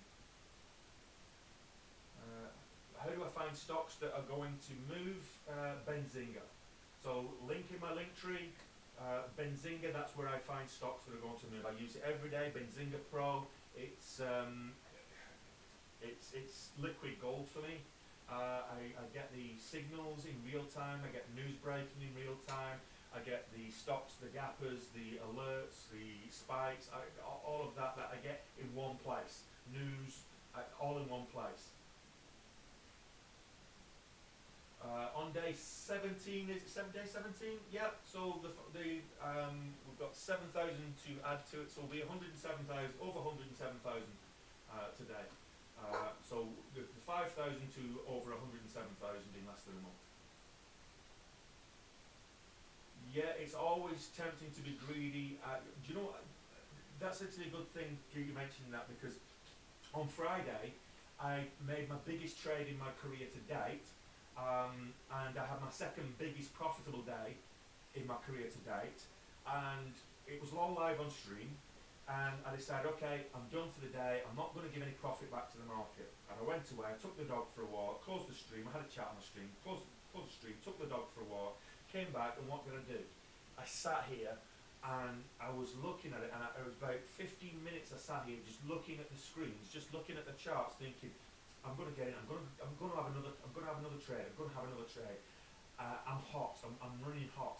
And it took all my, to be honest, it took all my willpower just to say, don't be fucking stupid, because the way you behave, you're going to give all that profit back to the market. Just get up, walk away. It's Friday. Go and have a drink. You've got a nice bottle of wine waiting for you. Start early.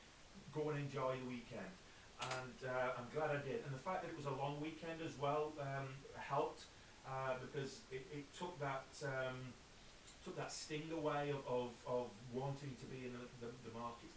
It's not just when you lose money that you want to get into the markets again and get into the markets again. Greed can take over, the emotions do take over. It's very difficult to fight it, and I almost didn't on Friday, and I'm glad I did. It's the US markets, that's where the volume is. I made my day, absolutely.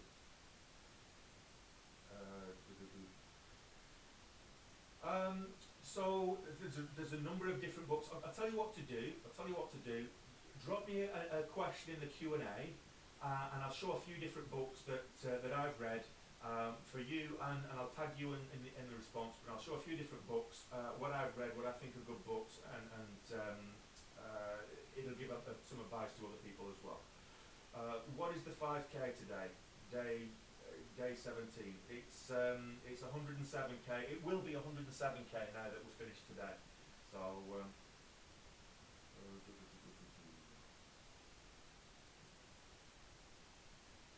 Yeah, that's what I was saying. Tony Robbins said that. That's what I was quoting Tony Robbins. I duetted that in my TikTok library. So, how does 28K turn into 1.8 million? It turns into 1.8 million due to the effects of compounding. So let's just say you've got 28K. You invest 28K. So you put $28,000 worth of cash in total. However, you start it when you're 19. You put $300 into an ETF fund, and so it's following one of the indexes. Let's say it's following the S&P 500, and let's just say that's going at 8% per annum. It starts earning interest. It starts growing from the minute you put it in that first month.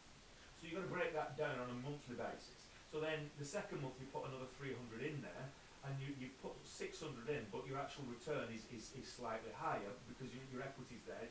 Assuming a linear growth, and you get more, you get less, but just taking a linear number for calculation's sake.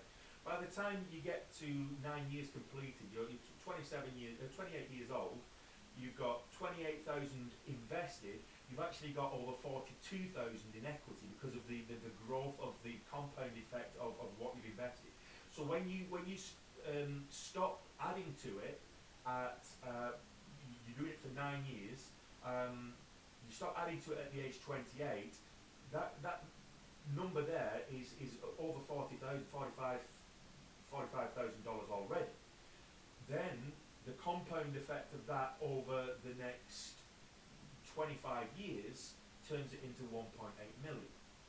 So every time you get the interest on that, so if you're getting 8% per year, it adds to the equity, it adds to the lump sum, and then you get interest on the interest, and that's how compounding works. So it turns that 28 over the next. If you've got 30,000, you put it in an ETF. If you're 20 years old and your grand dies for whatever reason, she leaves you 25 grand.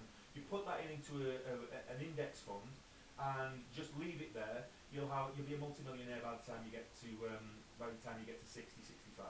That's how it works.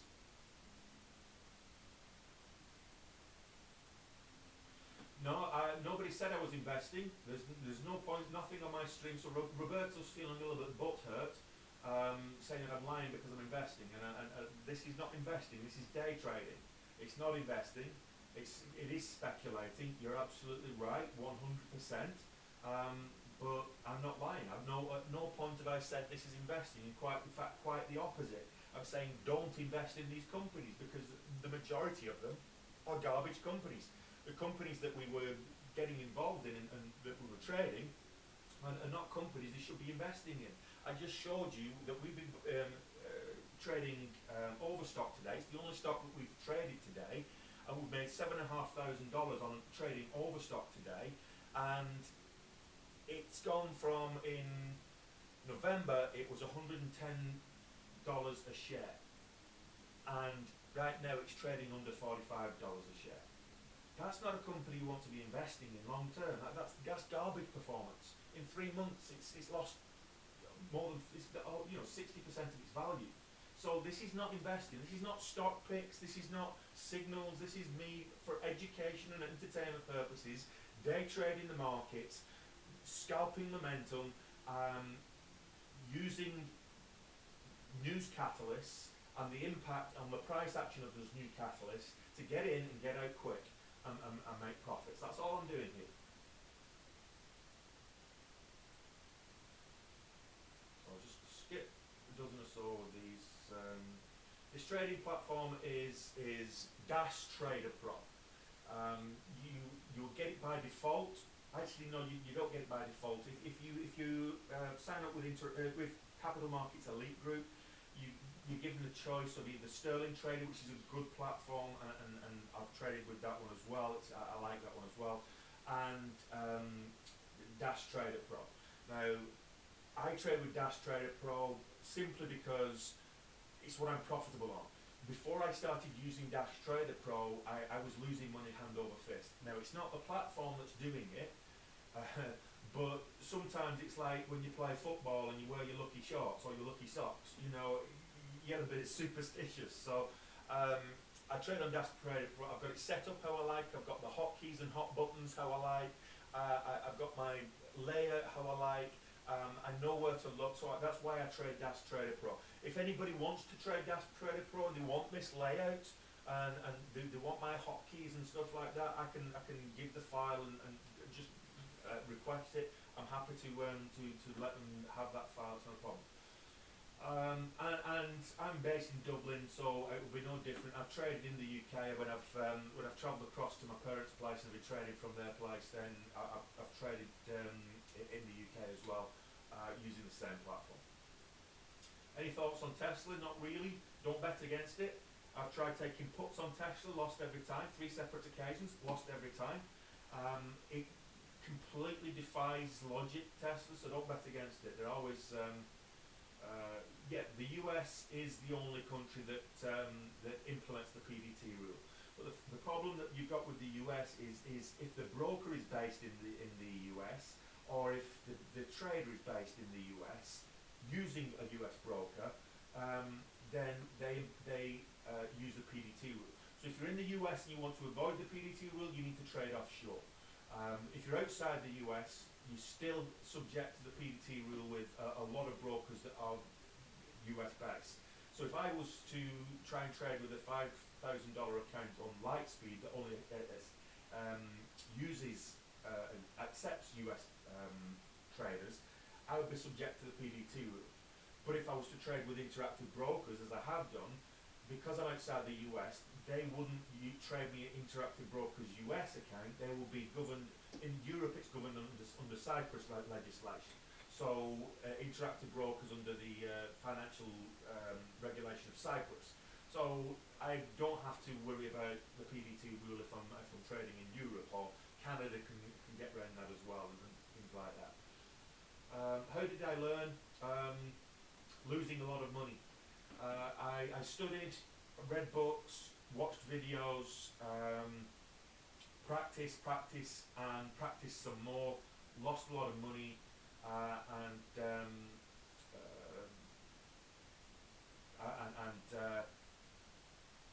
yeah. Audited records. So just on the basis of that, my first audited records will be coming up next month, because I've been trading since mid-2020. I lost money in the markets for the first 6 months or so. I formed my company last February, and the accounts from last February, they don't really count. The tax year comes up March. It's April to March here in Ireland. So that's why I will be using my accountant to put all my audited records together at the end of next month.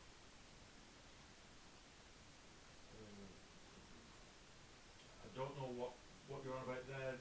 Aston get bought out. Why is CEO buying like crazy? I'm not sure what you're referring to there. I don't understand the question, but okay. Do I have to sit at the computer all day? No. My dog. I'm going to close this stream now.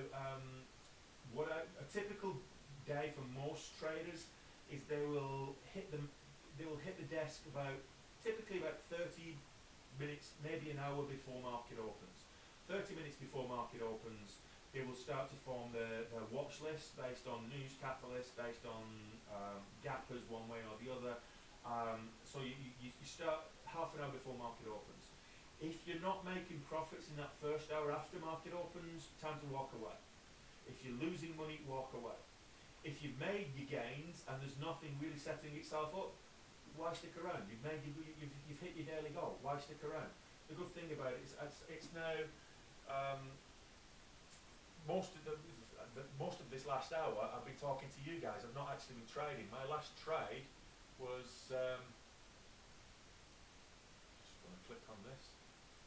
So my last trade was 9:50 market time. So 2:50. So over an hour ago was my last trade. I've been talking to you guys since. I made my money in that first 30 minutes. So you don't have to sit watching stocks all day. That's what these scanners are there for.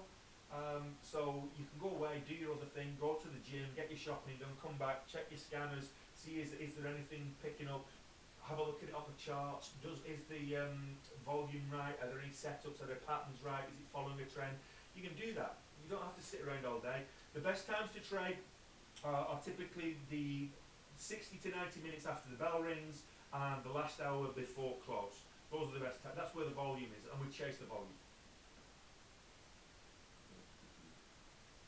Benzinga is a paid subscription, but you can get 14 days for free. It's not expensive. I think the lowest package is about 40 bucks a month or something. But I've got the mid package, and it's worth every penny for me. I don't do forex. I don't trade forex.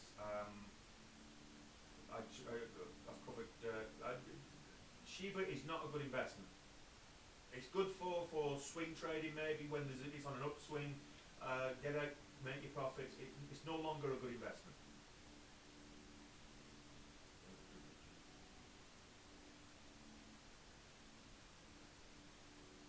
Can my money disappear? It's insured. So with my broker, I have recourse. If the broker went bust for whatever reason, I'm insured up to a certain level, which is why I withdraw it on a monthly basis. I think I'll have to look at the T's and C's, but I think it's up to about $1.5 million. They insure my holdings with the company, with the broker. Interactive, I think it might be a little bit more, but yeah, it's insured, so it's not going to go missing. If it does, I can claim it back through an insurance. Profits for today, almost 7,500.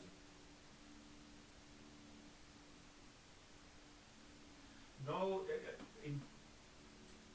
investing is different to trading. Punisher's saying if I'm putting money into it, it's still called investing. Well, actually, no, it's not, because if I put money into Paddy Power on tonight's Liverpool game, that's not called investing. Doesn't matter what the outcome is, that's called gambling.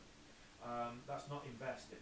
The fact that I'm putting into financial markets is not necessarily investing. Investing is a long-term act. What you're actually doing is you're trying to, you're investing in a company. So if you're getting invested in a company, if you look up the definition of the word, it means that you are going long-term, you're looking for long-term success of that company.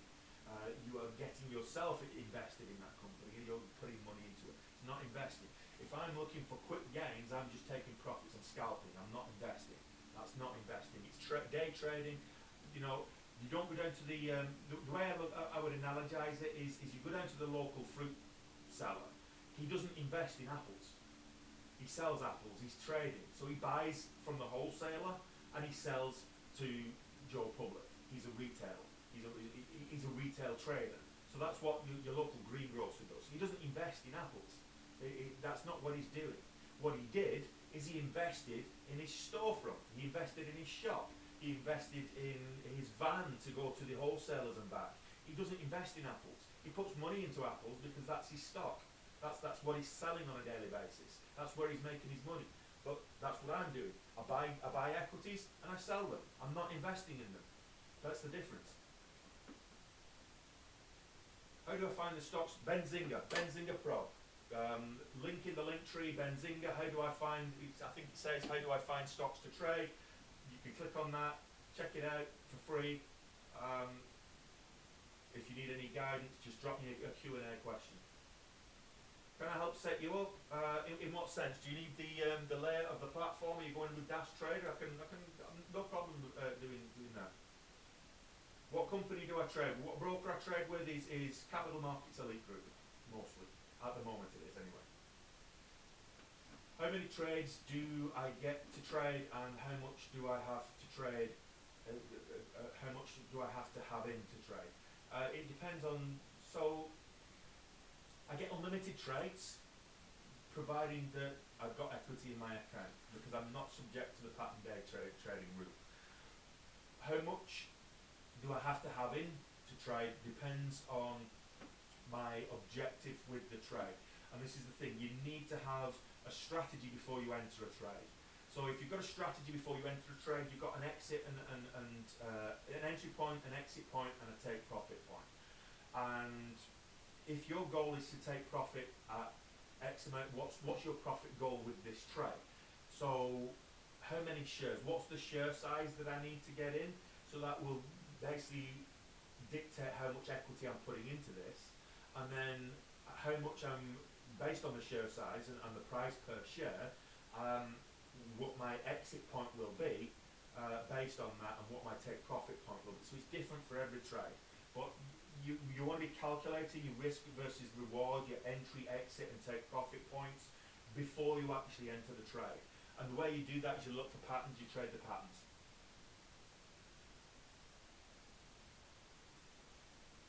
I can share my trading history, yeah, no problem. What advice would I give to newbie traders? Practice in a simulator. Don't put money into an actual account until you've proven to be consistently profitable over a 90-day period or longer. PD2 rule does not apply outside of the US, only in the US.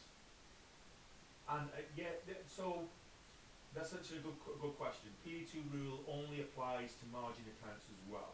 However, cash accounts, you've got, it depends on the broker, but you don't get instant settlement with cash accounts. So you might have a 2-day settlement period, you might have a 24-hour settlement period.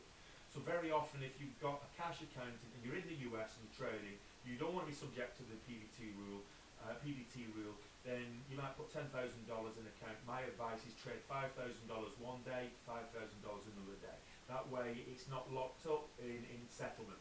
So there you go. Right, okay, more trades economics. He says he's been trading for 28 years and my numbers are way off. But okay, you're probably one of those 85% losing traders then, mate. Good luck to you. What do I trade? Equities. I'm not doing options. I'm not doing options. And I'm not gambling. Where does the beginner start? Already covered that, and I think we're just done now. So that's the end of the chat. I've covered as many of the questions as I can. My dog is crossing her legs, so she's dying to get out and have a walk. I need some fresh air and get out and have a walk as well. So I don't make money out of the TikTok, if I'm being honest. People send me they gift me like 1 cent, 2 cents, or sort of whatever it is.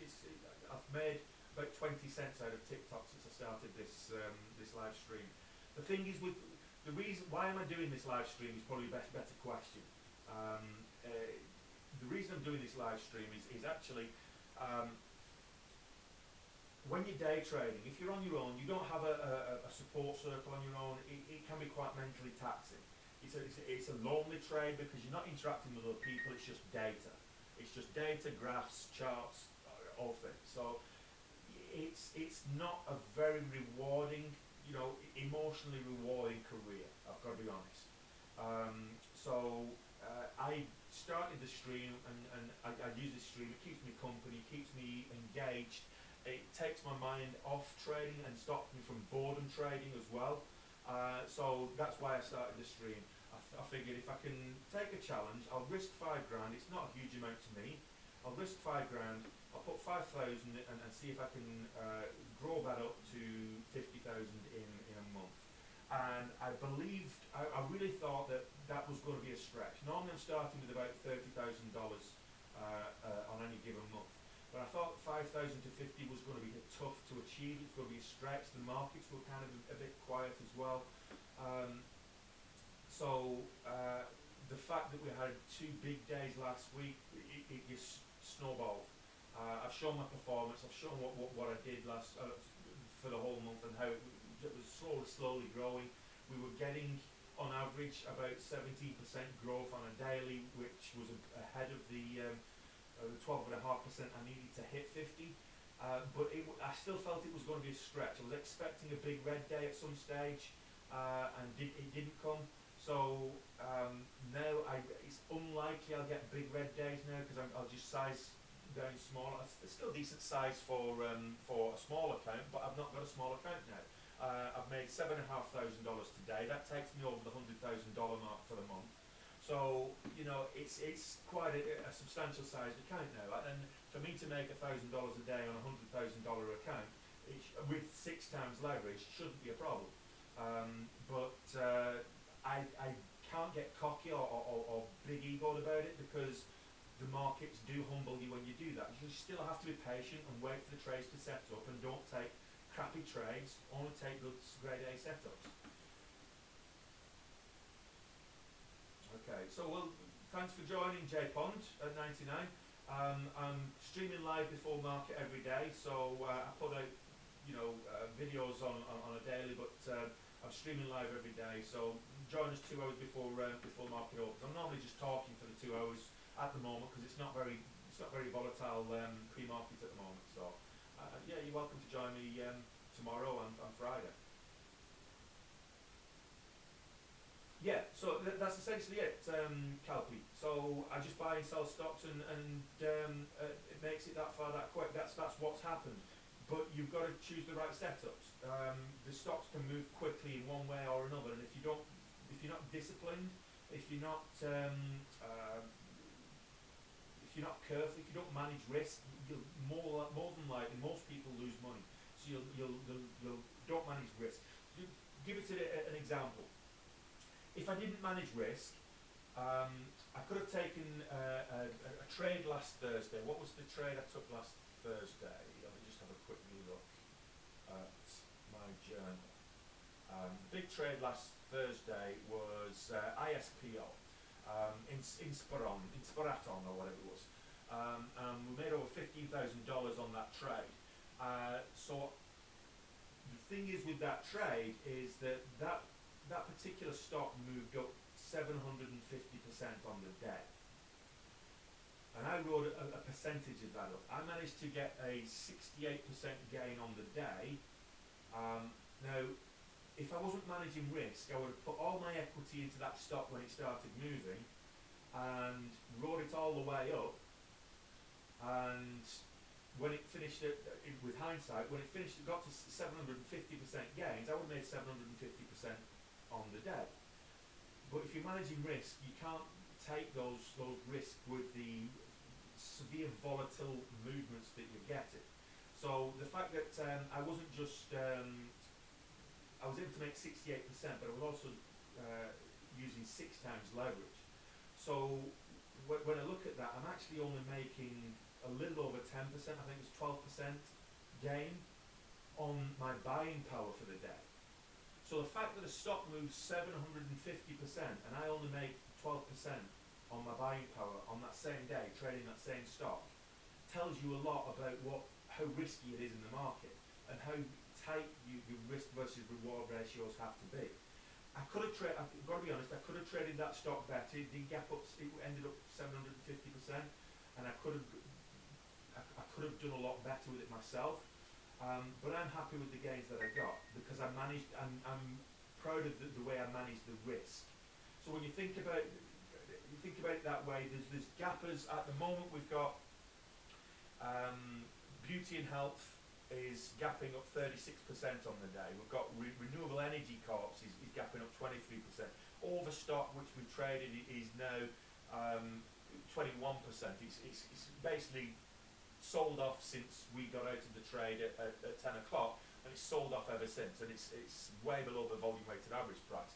So a lot of these, whilst they're gapping up, if you don't manage your risk, if you don't take the right setups and the right trades, you lose money.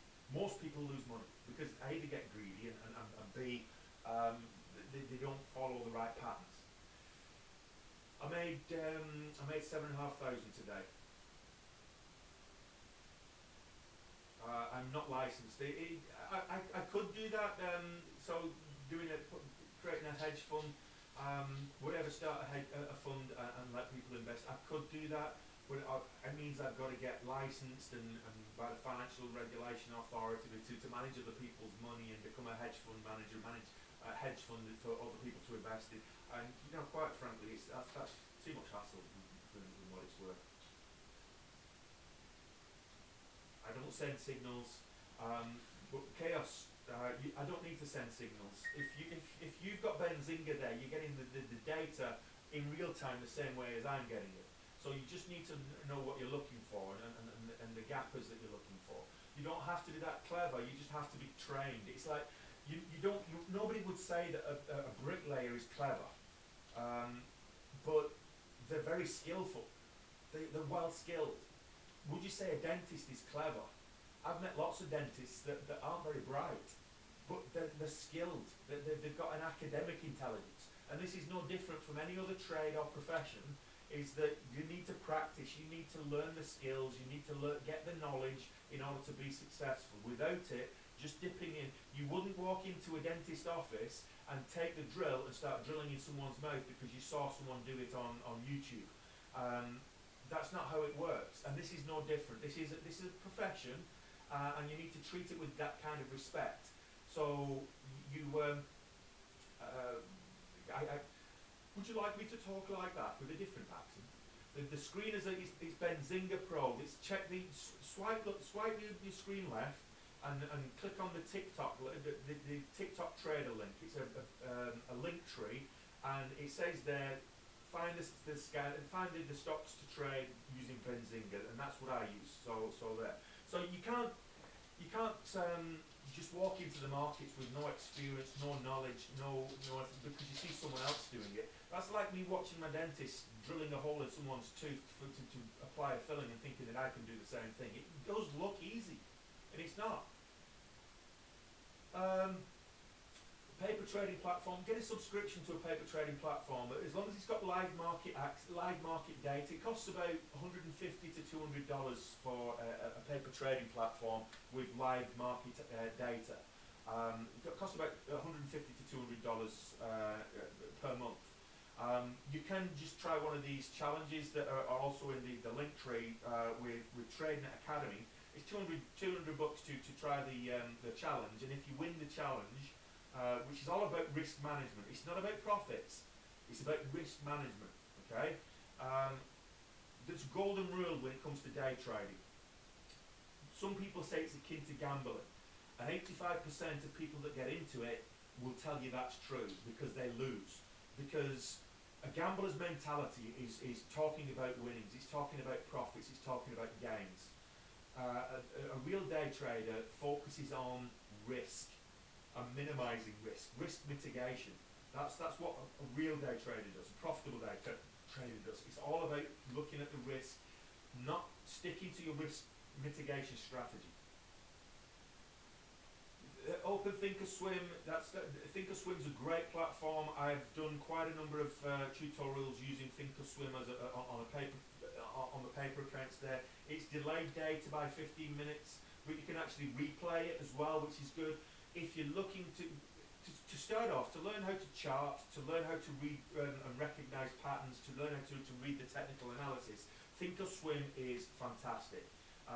It's a great charting platform, and TOS is it's a good paper trading account as well. It is delayed 15 minutes, but to start off with, that's all you need to learn, okay? It's the action, the price action you need to learn, okay?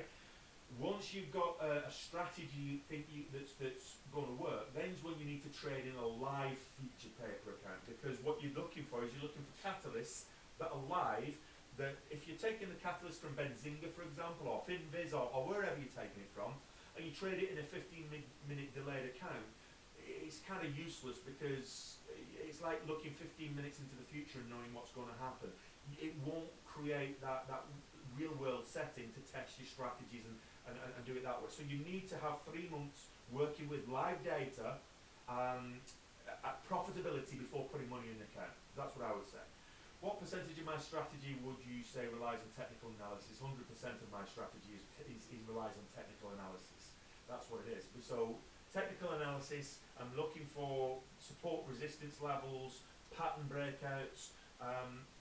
I'm looking for all of that, but I'm looking for the volume and the volatility that comes from news catalysts. Without the volume and volatility, I can't trade the patterns. But I can't trade the patterns just on volatility alone. If you're just looking for volatility alone and you're not looking at the technical analysis, then all you're doing is jumping on momentum, and that's how you get burnt. 7,000, I made 7,362 today. I've got a trade profit and loss of 7,646, but the net loss, the net profit, as it stands at the moment, I'm waiting for it. I'll wait for it to settle overnight, but it's usually fairly accurate. It's 7,362 is what the net profit and loss is today, and we did all of that on Overstock. It was only the one ticker that we traded today. I tend not to trade blue chips because the volatility isn't there with blue chips. Occasionally I will. So GameStop's a perfect example. DWAC is a perfect example. The big cap stocks, the mid cap stocks, if you will. But they're not. I tend to trade low cap stocks. So my sweet spot is between $4 and $25 per share. No. Ollie Jobbo just asked, at 17 years old with low capital, is it possible to make a decent income with low risk by day trading? So the answer there is in the question. Low risk and day trading don't go hand in hand. Day trading is high risk. So you can't make an income with low risk by day trading, period. It doesn't matter how old you are, it doesn't matter what your capital is. It's high risk. End of. Most people that do day trading lose money. More than 85% of people that get involved lose money long term. So they don't actually become profitable traders. They actually get out of the markets having never made any money. So just bear that in mind. If you're going to get into day trading, you're going to lose money. So just invest what you're prepared to lose. No. So Kathy asks, do you only make money when a stock goes up? The answer to that is no. I only make. It depends on your position. So if you take a long position, you only make money if you sell you buy low and sell at a higher price. However, you take a short position, you can actually sell high and buy low. So it's the inverse of what I've been doing on a daily. And when the markets are red markets overall, and you're not getting the upward gappers, you can actually take advantage of downwards momentum as well. What tends to happen though is if you're shorting a stock, you take it. The best way I could use it about shorting, I don't know if you know what shorting actually is, but for those that don't, you borrow stocks that someone else has through your broker, and what you do is you sell those stocks out to the market at a price, because what you're doing is you're speculating that the price of those stocks will go down and it will be lower. So what you then do, say you buy stock at $20 a share, you borrow it from the broker, you sell it at $20 a share, and it continues to go down. You might take profit, so you will then buy that stock back from the market to cover your position at $15 a share. So you've then made $5 a share, and that's called shorting, and that closes you out for a net $5 gain. So you can make money when stocks go down as well as when stocks go up. So if any one of you have watched The Big Short, that's what it's referring to. The property markets and the banks that were dealing in these garbage bonds were constantly going up and creating this property bubble. And then we had a number of people started shorting against that because they could see this bubble was about to burst. So what happened, it took a while, it took longer than they expected, but it took a while, and those people that went long on those markets, went short on those markets, made billions. If you've not seen it, it's a great movie. Christian Bale. It's called The Big Short. So go and watch it. Okay, I'm going to. I've stayed way too long. I've stayed an extra hour on the stream talking to you guys. I really appreciate you joining me. I appreciate the company. Thanks a lot. Remember to subscribe. I'll be back live tomorrow, 2 hours before the market opens. If you've got any questions that I've not answered, just ping it into the swipe left. There's a Q&A section there. Just it says ask me a question. I'll either respond directly or I'll do a video and tag you in it. So by all means, ask any questions there. Check out the link tree. All the tools that I use for trading are in the link tree, with the exception of Dash Trader Pro, because I get that from my broker. So with that, I'm going to finish the stream now because I'm down at 2% on the phone, and my power bank's dead as well. So I'm going to finish the stream and I'll be back tomorrow morning. So thanks for keeping me company, guys. Really appreciate it. It's been a good day. Adios.